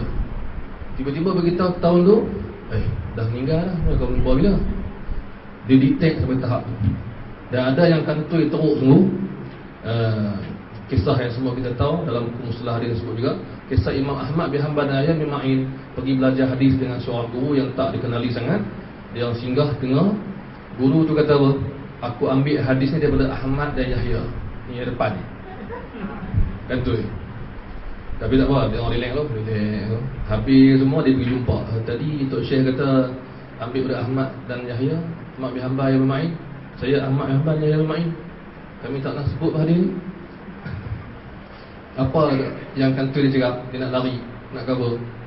Ingat hang surah nama Ahmad bin Hanbal. Habis. Jadi Ahmad bin Hanbal tutup muka dia, kata jom kita balik. Jadi ini teruk punya orang. Maksudnya dah kantoi pun tak mengaku lagi. Macam kita lah kan. Dia kata saya ambil Ustaz Adam Abdul Aziz. Saya berjumpa ni, saya Adam Abdul Aziz. Ingat hang surah Adam Abdul Aziz. Tak apa, balik dulu. Sampai tahap tu nak cover diri tu. Itu maksudnya ulama hadis zaman dulu, dia tak hanya tengok nampak baik boleh ambil, tak. Jadi pertama ni ialah mereka tak mengabaikan aspek konten. Terbukti mereka menolak hadis-hadis yang disampaikan oleh orang yang nampak macam baik, yang okey, tapi tersilap dalam menyampaikan. Ini bukti yang amat nyata. Sebab itu Imam Al-Bukhari dan Muslim memilih hadis-hadis tersebut dan meletakkannya sebagai sahih, dan menolak beberapa hadis yang lain, walaupun kadang-kadang nampak macam sahih pada kita. Dia lebih mengetahui. Bila kita cek balik, rupanya ada masalah, ada sudut-sudut yang lain. Dan yang kedua, bagaimana kita nak memahami maksud hadis. Ini panduan yang paling penting yang saya nak akhiri pada malam ini, iaitu seorang penuntut ilmu hadis untuk mengetahui asas dalam memahami benda ini. Pertamanya kita kena faham bahawa hadis mempunyai maksud yang mendalam kadang-kadang, dan kadang-kadang melalui maksud yang jelas. Dia sama juga lebih kurang macam tafsir Quran. Kita kadang-kadang baca terjemahan Quran, kita faham kan? Sesungguhnya Allah mendengar mahu kita boleh faham. Tapi kadang setengah ayat kita tak faham. Contohnya ayat yang kata sesungguhnya orang kafir itu, wahai Muhammad, sama sahaja engkau seru atau engkau tidak seru, mereka tak akan beriman. Kita pun macam tak ada faedah kalau dakwah, kita silap faham. Rupanya ayat itu cerita lain, khusus cerita lain. Ataupun Allah ampun semua dosa, innallaha yaghfiru dzunuba jami'a. Allah ampun, sebenarnya Allah mengampun semua dosa. Ayat lain kata apa pula? Allah ampun semua kecuali syirik. Kita tadi kata semua, ini kata syirik tak ampun. Maka inilah memerlu kepada tafsir huraian dengan anak radio IQ Ustaz Azhar. InsyaAllah boleh faham. Dia cerita elok di Al-Quran tu maksud apa kan? Kita time tu dia bawa kereta, buka dengar. Okey, hadis pun sama. Kadang-kadang jumpa hadis yang nampak macam clear, contohlah ilmu sampai ke negeri Cina, kita pun cakap itulah maksud. Rupanya palsu kan? Maksud best tapi tak benar. Tapi nak serta maksud. Hadis ni pula, siapa yang melalui jalan untuk ilmu, contoh malam ni siapa yang datang masjid ni susah payah datang, Allah mudah untuknya jalan ke syurga. Hadis Sahih Muslim. Kita pun okey, aku fahamlah siapa yang betul-betul pergi, dia mudah menuju syurga. Tapi ada hadis yang kita baca dan kita terpinga-pinga, tak faham. Inilah penting memahami disiplin ulama hadis menghuraikan hadis. Jadi seorang penuntut ilmu mesti mengetahui bahawa hadis ni ada. Pertama kali kita tahu ada hadis yang susah nak faham. ada hadis yang mudah. Baik, yang susah nak faham, apa kita nak buat? Pertamanya, kita kalau boleh merujuk kepada huraian ulama terhadap hadis tersebut yang mengandungi pelbagai cara. Antaranya ialah kita membuka huraian-huraian yang terkenal. Okay, contoh kita jumpa hadis Sahih Bukhari. Yang terkenal menghuraikan Sahih Bukhari ialah Ibnu Hajar Al-Asqalani dalam bukunya Fathul Bari, yang saya rasa dah boleh terjemahan dalam bahasa Indonesia. Dia panjang, ada panjang no. Dalam bahasa Arab pun panjang kan. Muqaddimah dia pun tak nak baca. Dia banyak best muqaddimah dia, ceritanya macam okey, mencari huraian yang terkenal dan terkemuka. Kenapa? Kerana kadang-kadang huraian ni kita tak tahu datang dari mana, susah juga. So kita kena tahu.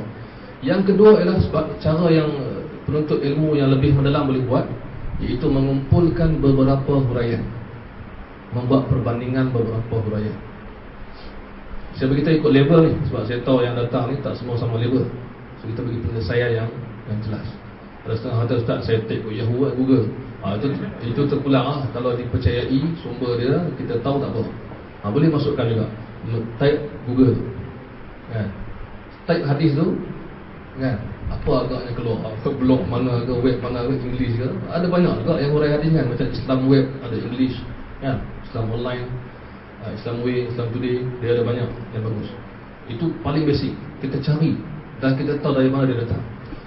Bagi yang level lebih sikit, dia boleh buat perbandingan, rujuk beberapa huraian kan, beberapa huraian. Yang lebih mendalam lagi level dia boleh juga mengumpulkan hadis-hadis yang sama tajuk dengan hadis tersebut untuk dia memahami. Contohnya, saya jumpa satu hadis, contoh tentang kita kata solat. Yang lebih detail ialah apa? Tentang baca Fatihah dalam solat. So saya cari lagi hadis lain, ada tak yang sama tajuk baca Fatihah dalam solat? Saya kumpulkan semua, tengok. Ini satu benda yang dibuat oleh para ulama zaman-zaman, dipanggil mengumpulkan hadis dalam satu tajuk untuk memahami. Contoh mudah kita bagi apa? Ada hadis yang kita jumpa melarang minum berdiri. Dan ada juga hadis yang kita cari yang menunjukkan boleh minum berdiri.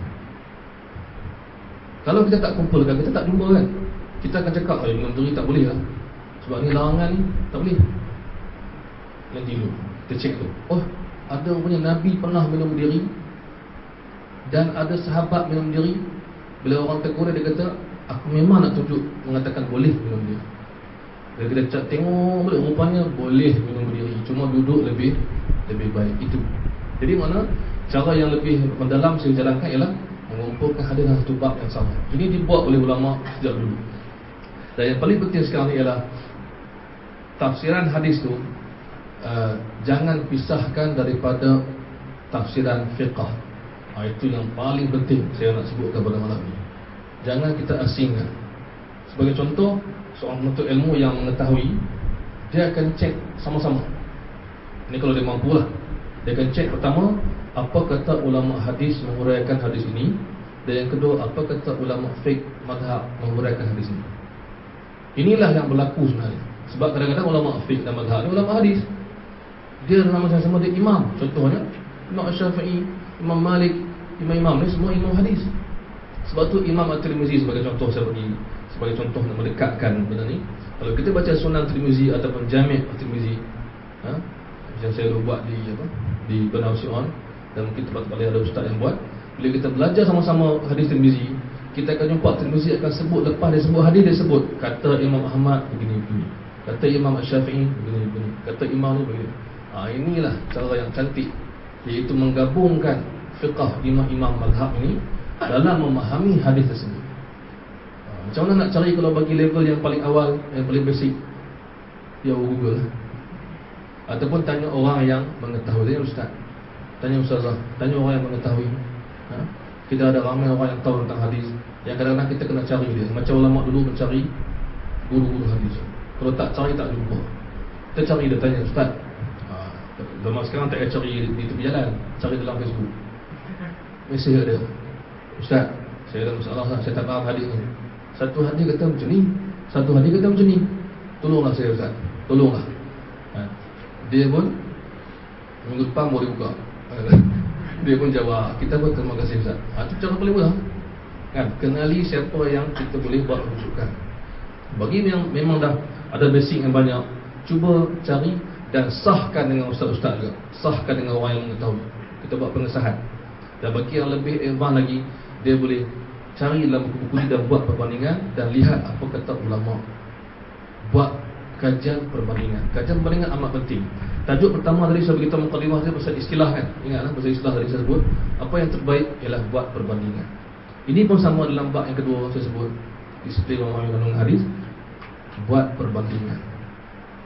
Ada orang buat perbandingan antara ustaz, boleh. Antara ustazah, boleh. Antara buku, boleh. Antara laman web pun boleh. Bila kita buat kajian perbandingan, barulah kita dapat luaskan pandangan dan pemikiran. Saya rasa pada masyarakat tu pada malam ni, saya harap apa yang saya huraikan ni insya-Allah boleh diperbaiki. Dan saya berharap sangat apa yang saya beritahu malam ni dapat menambahkan sedikit sebanyak ilmu, menambahkan sedikit semangat, menambahkan sedikit sebanyak keinginan untuk mendalami ilmu ini. So minta maaf kalau ada yang datang nak saya huraikan hadis sahih maksud apa semua, itu bukan tujuan program ni lah. Tujuan ni adalah untuk memberikan guidelines, panduan. Kalau ada rezeki insya-Allah, kalau rezeki kita buat kelas khas, kita bincangkan satu persatu insya-Allah. Jadi saya buka kepada soalan, perbincangan, pandangan dan sebagainya kalau ada. Kita tak sampai 2 jam pun, alhamdulillah. Kita minta kalau ada yang mengantuk luar. Saya pun saya tak mengantuk sebab saya cakap. Saya faham lah tu. Jadi saya buka kepada soalan, bincangan dan sebagainya. Kalau saya mampu jawab, saya cuba jawab.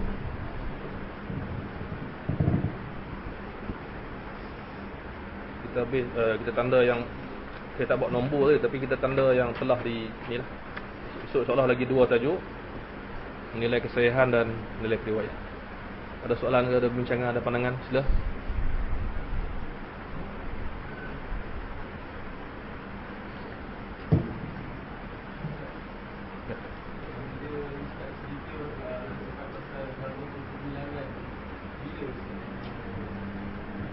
Soalannya, bilakah zaman kegemilangan yang dimaksudkan tadi? Para ulama hadis setakat yang saya temui, dia kata zaman kegemilangan ni merujuk kepada kurun ketiga hijrah. Kurun ketiga hijrah, 200 ke 300, 200 ke 300. Dan lepas 300 tu, ada sebagai ulama kata statik, dan berlaku penurunan selepas itu dari segi kegiatan perkembangan tu. Saya tahu Abbasiyah lah, Abbasiyah 200 lebih Abbasiyah. Sama Imam Ahmad kan dia kena sebab kan Imam Khalifah tu. Dan itu menarik juga bila saya sebut zaman Khalifah tu, saya teringat bahawa zaman tu kan dia bawa fahaman Mu'tazilah. Dia paksa kan. Tapi ilmu hadis terpelihara dan terjaga. Itu hebat. Sejarah pemeliharaan tak tergugat. So mana kegemilangan yang kita sebut tadi ialah pertama sebab apa? Sebab dia mewarisi segala khazanah kurun pertama, kedua tu, dan segala langkah yang dipanggil kaedah mengkritik dan menilai. Dan kemudian dimajukan dengan cabaran-cabaran baru. Dan satu maklumat penting lagi yang perlu diketahui oleh kita semua, yang saya lupa sebut tadi, alhamdulillah saya teringat, sebab sahabat kita peringat, iaitu semua hadis telah selesai ditulis dan tersimpan dalam bentuk bertulis di kurun ketiga itu. Ini diakui oleh ulama kurun keempat itu. Bukan kita cerita saja. Diakui. Dia mendapat ada lagi simpan tak keluar-keluar kita tahu. Itu salah faham. Tapi kalau sebelum tu yes, sebelum zaman kurun pertama, kurun kedua, nak masuk kurun ketiga, awal kurun ketiga, memang ada hadis yang dipanggil berlega. Dia tak hilang, dia berlega dalam keadaan riwayat mulut ke mulut. Berlega. Kemudian dia ditangkap, dia diikat, ikat. Jadi ditangkap, ditulis dan tersimpan. Selesai kurun ketiga, bahkan pertengahan, bahkan zaman itu, semua telah ditulis. Jadi saya teringat ada orang kata begitu. Saya beri jawapan Imam Baihaqi sebut. Imam Baihaqi sebut, tak ada pada saya, dalam bentuk penulisan.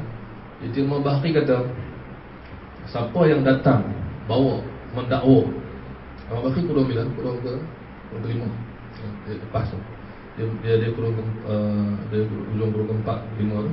Tak salah dia meninggal 458. Betulkan kalau saya salah. Dia kata siapa yang datang pada hari ini membawa hadis yang tak ada dalam mana-mana buku, Yang tak ada dalam mana-mana penulisan yang ada pada hari ini. Dia kata sama ada hadis ni memang tak betul, ataupun hadis itu memang dah ada dalam bentuk yang lain, dari jalan yang lain, sanad yang lain dalam hadis. Tapi kemungkinan besar ialah dia memang bukan hadis sahih dan tak betul, dan telah pun ditemui dan dibersihkan. Maksudnya dia tak ada. Itu maksud. So kita kena faham tadi. Sebab setengah orang masih lagi dalam yang kita sedih, yang saya nak kongsi bersama malam ni ialah di kalangan yang kata dia nak belajar ilmu hadis, dia cintakan hadis, pun dia salah faham tentang ilmu hadis. Itu lagi susah.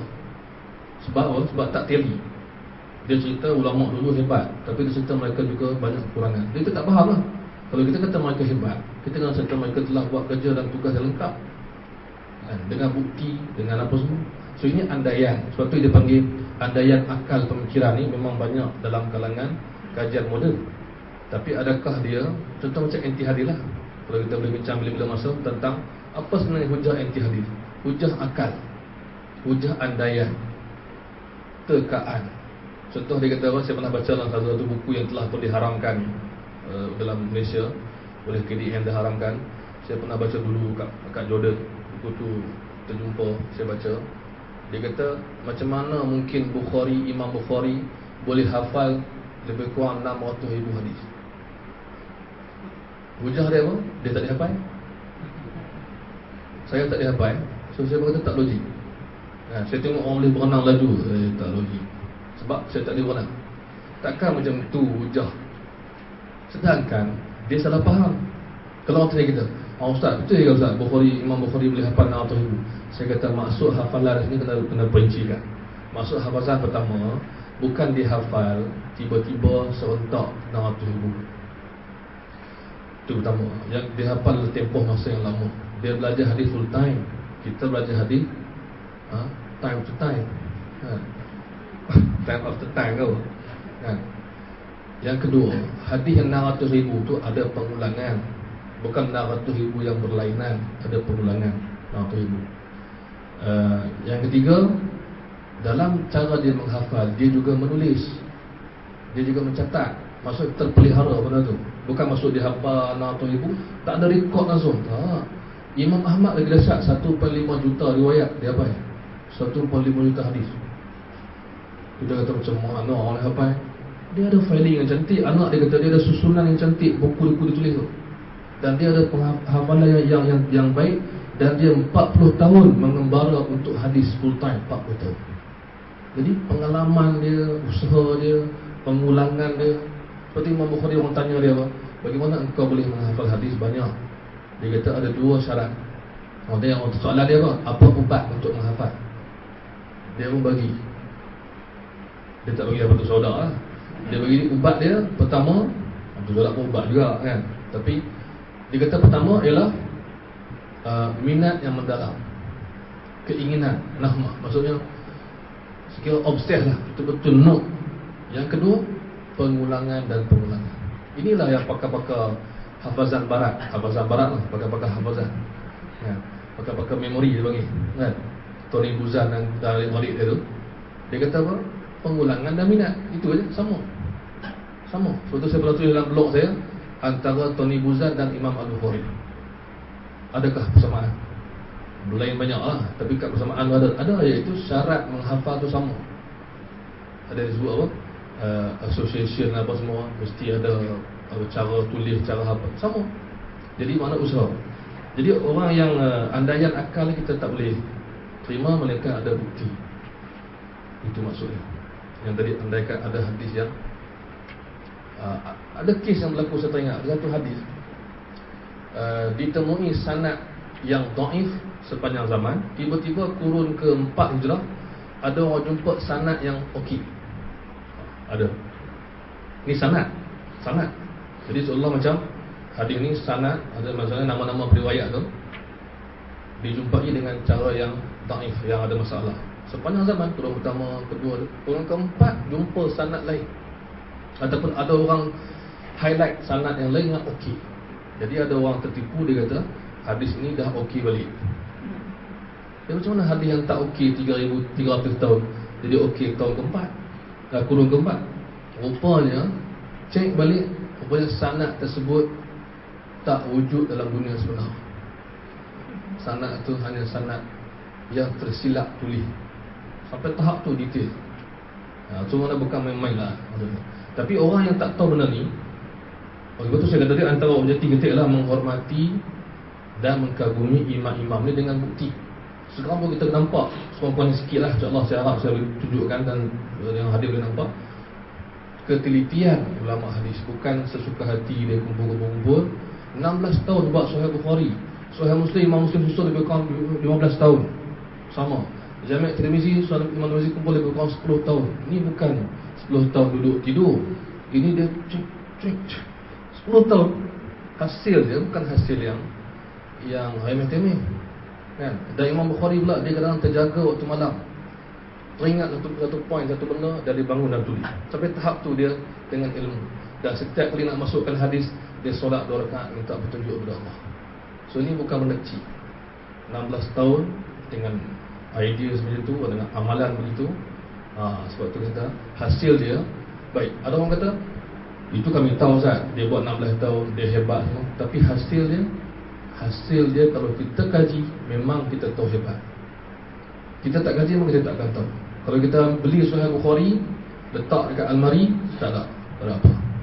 Bila kita baca apa orang kata tentang Imam Al-Bukhari, apa orang cerita tentang Sahih dia, apa kita jumpa, baru kita faham. Inilah kehebatan hasil ketelitian Imam hadis.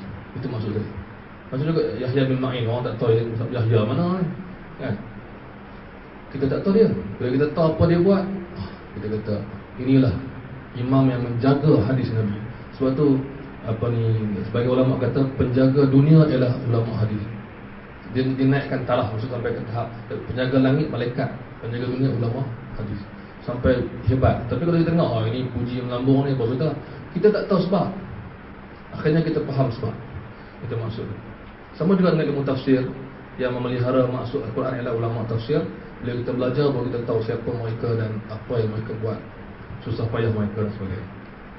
Dah ada orang test, mereka telah pun diuji.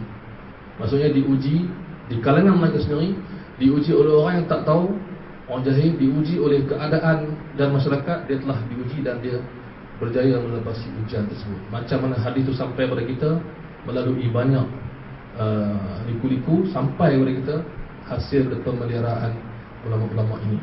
So kalau orang tanya kita, siapa yang pelihara hadis, ialah umat Islam, khususnya ulama-ulama hadis. Bukan semua sama, tapi keseluruhannya mewakili imam-imam hadis yang terkemuka. InsyaAllah esok saya harap ada sahabat boleh ingatkan saya dalam Facebook. Saya akan bawa ataupun saya akan kongsi nama-nama yang popular, yang patut diketahui oleh penuntut ilmu hadis. Bukan maksud popular telah semua orang tahu kan, tapi siapa yang nak belajar. So saya anggap malam ni kita dah selesai separuh daripada persediaan untuk kita kenal dan mendalami ilmu hadis. Tinggalnya apa? Tinggal pada kita nak sambung ke tak, maksudnya.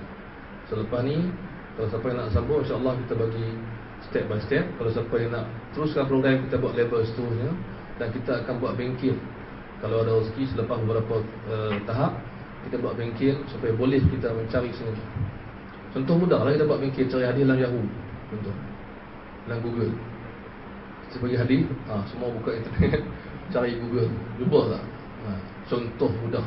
So, tapi untuk sekarang ni ialah itu yang saya nak kongsi. Ada soalan lagi kalau ada? Kongsian.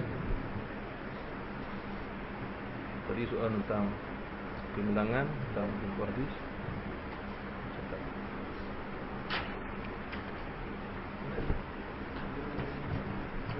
Tak apa. Kalau itu kan kita haji Bukhari dan Muslim kan, maknanya adakah dua-dua imam duduk dan buat ke, ataupun mereka memang kompilkan mana hadis yang sama? Okey. Soalan yang baik, iaitu bagaimana Imam Al-Bukhari dan Muslim mengumpulkan buku mereka, hadis mereka, adakah bersama atau sebagainya. Setakat yang kita tahu, dalam sejarah disebutkan bahawa mereka buat masing-masing, tapi mereka pernah bertemu selepas itu. Itu yang dikatakan Imam Muslim pernah belajar dengan Imam Al-Bukhari. Sebab ni Imam Al-Bukhari merantau dan dia sampai balik ke tempat yang Imam Muslim ada, dan dia buat kelas diikuti oleh Imam Muslim. Ketika dia jumpa itu, Imam Muslim telah pun selesai buat Sahih Muslim. Itu hubungan dia. Itu hubungan. Sebab tu ada orang heran yang timbulkan persoalan mungkin kenapa tak ada hadis untuk Imam Muslim ambil daripada Bukhari ke apa ke, isu-isu yang timbul. Kerana mereka jumpa setelah Imam Abu Bukhari siap Sahih Bukhari dan setelah Imam Muslim siap Sahih Muslim. Tapi yang menariknya, pemilihan, syarat-syarat pemilihan sama. Dari segi umumnya sama. Itulah yang diikuti oleh semua ulama zaman tersebut. Lebih kurang sama saja. Boleh dikatakan satu metodologi, satu style, satu manhaj, satu usaha ke arah itu. Sebab tu kita jumpa banyak juga hadis yang sama kan. Dalam Bukhari pun ada hadis tu, dalam Muslim pun ada hadis tu. Secara tak disepakati, tak dijangka. Maksudnya tak merancang terlebih dahulu maksudnya. Itu maksudnya. Ditulis berasingan, disusun berasingan, tapi di zaman tersebut memang sama cara penyusunan. Saya minta maaf kalau apa saya cakap ni mungkin terkurang level, terlebih level yang hadir. Tapi cerita mudahnya ialah malam ni kita dah pun mengetahui beberapa panduan tentang asas ilmu hadis yang diperlukan oleh seorang yang nak mendalami. Jadi kalau kita dah tahu asas ni pun dah memadai kalau untuk peribadi dan untuk berkongsi dengan kawan dan saudara. Kalau nak lebih lanjut, insya-Allah kita akan bantu dan bagi panduan. Bukan maksud kita pandai, tapi kita menggunakan kitab-kitab para ulama yang mencadangkan. Tapi benda yang saya beritahu ni, bagi saya perlu ada dalam diri orang yang nak belajar hadis, orang yang mencintai hadis, orang yang nak ambil tahu pasal hadis, dan orang yang nak berdakwah ke arah hadis. So dua benda kita dapat malam ni, tentang periwayatan dan sejarah dia, dan tentang disiplin kandungan hadis dan isu-isu berkaitan. Saya harap setakat ni kawan-kawan dapat kita gunakan apa yang ada. Dan insya-Allah malam esok saya harap saudari boleh tahan datang juga malam esok. InsyaAllah. Kalau tak dapat datang, pastikan alat rakaman datang. Itu maksud. Sebab kita nak kongsi sama-sama dengan kawan-kawan kita yang tak dapat datang, yang nak datang tapi tak dapat datang. Mungkin yang ada juga beritahu saya. Jadi malam esok insya-Allah sebagai beritahu lebih awal, Ustaz Muhammad Anuruddin yang saya anggap sebagai guru saya, bukan kawan. Dia senior saya kat Jordan, tapi dia guru saya. Maksud dia lah yang mengajar saya banyak pasal ilmu hadis dan lain-lain. So alhamdulillah dia ada masa untuk datang pada malam esok. Dia akan cerita dua benda lagi, iaitu sebenarnya macam mana kaedah nak nilai sahih atau dhaif atau sebagainya. Dan yang kedua, bagaimana nak nilai periwayat tersebut okey ke tak okey, diterima atau tidak.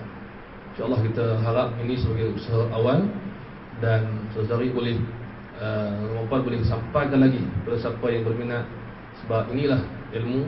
Saya bercakap pada sebahagian, dan tuan-tuan lah yang menjadi penyebar kepada orang yang lain. Allah, saya minta maaf kalau lambat habis dan sebagainya. Terima kasih kerana datang. So saya rasa elok kita akhiri dengan tasbih kafarah. Assalamualaikum.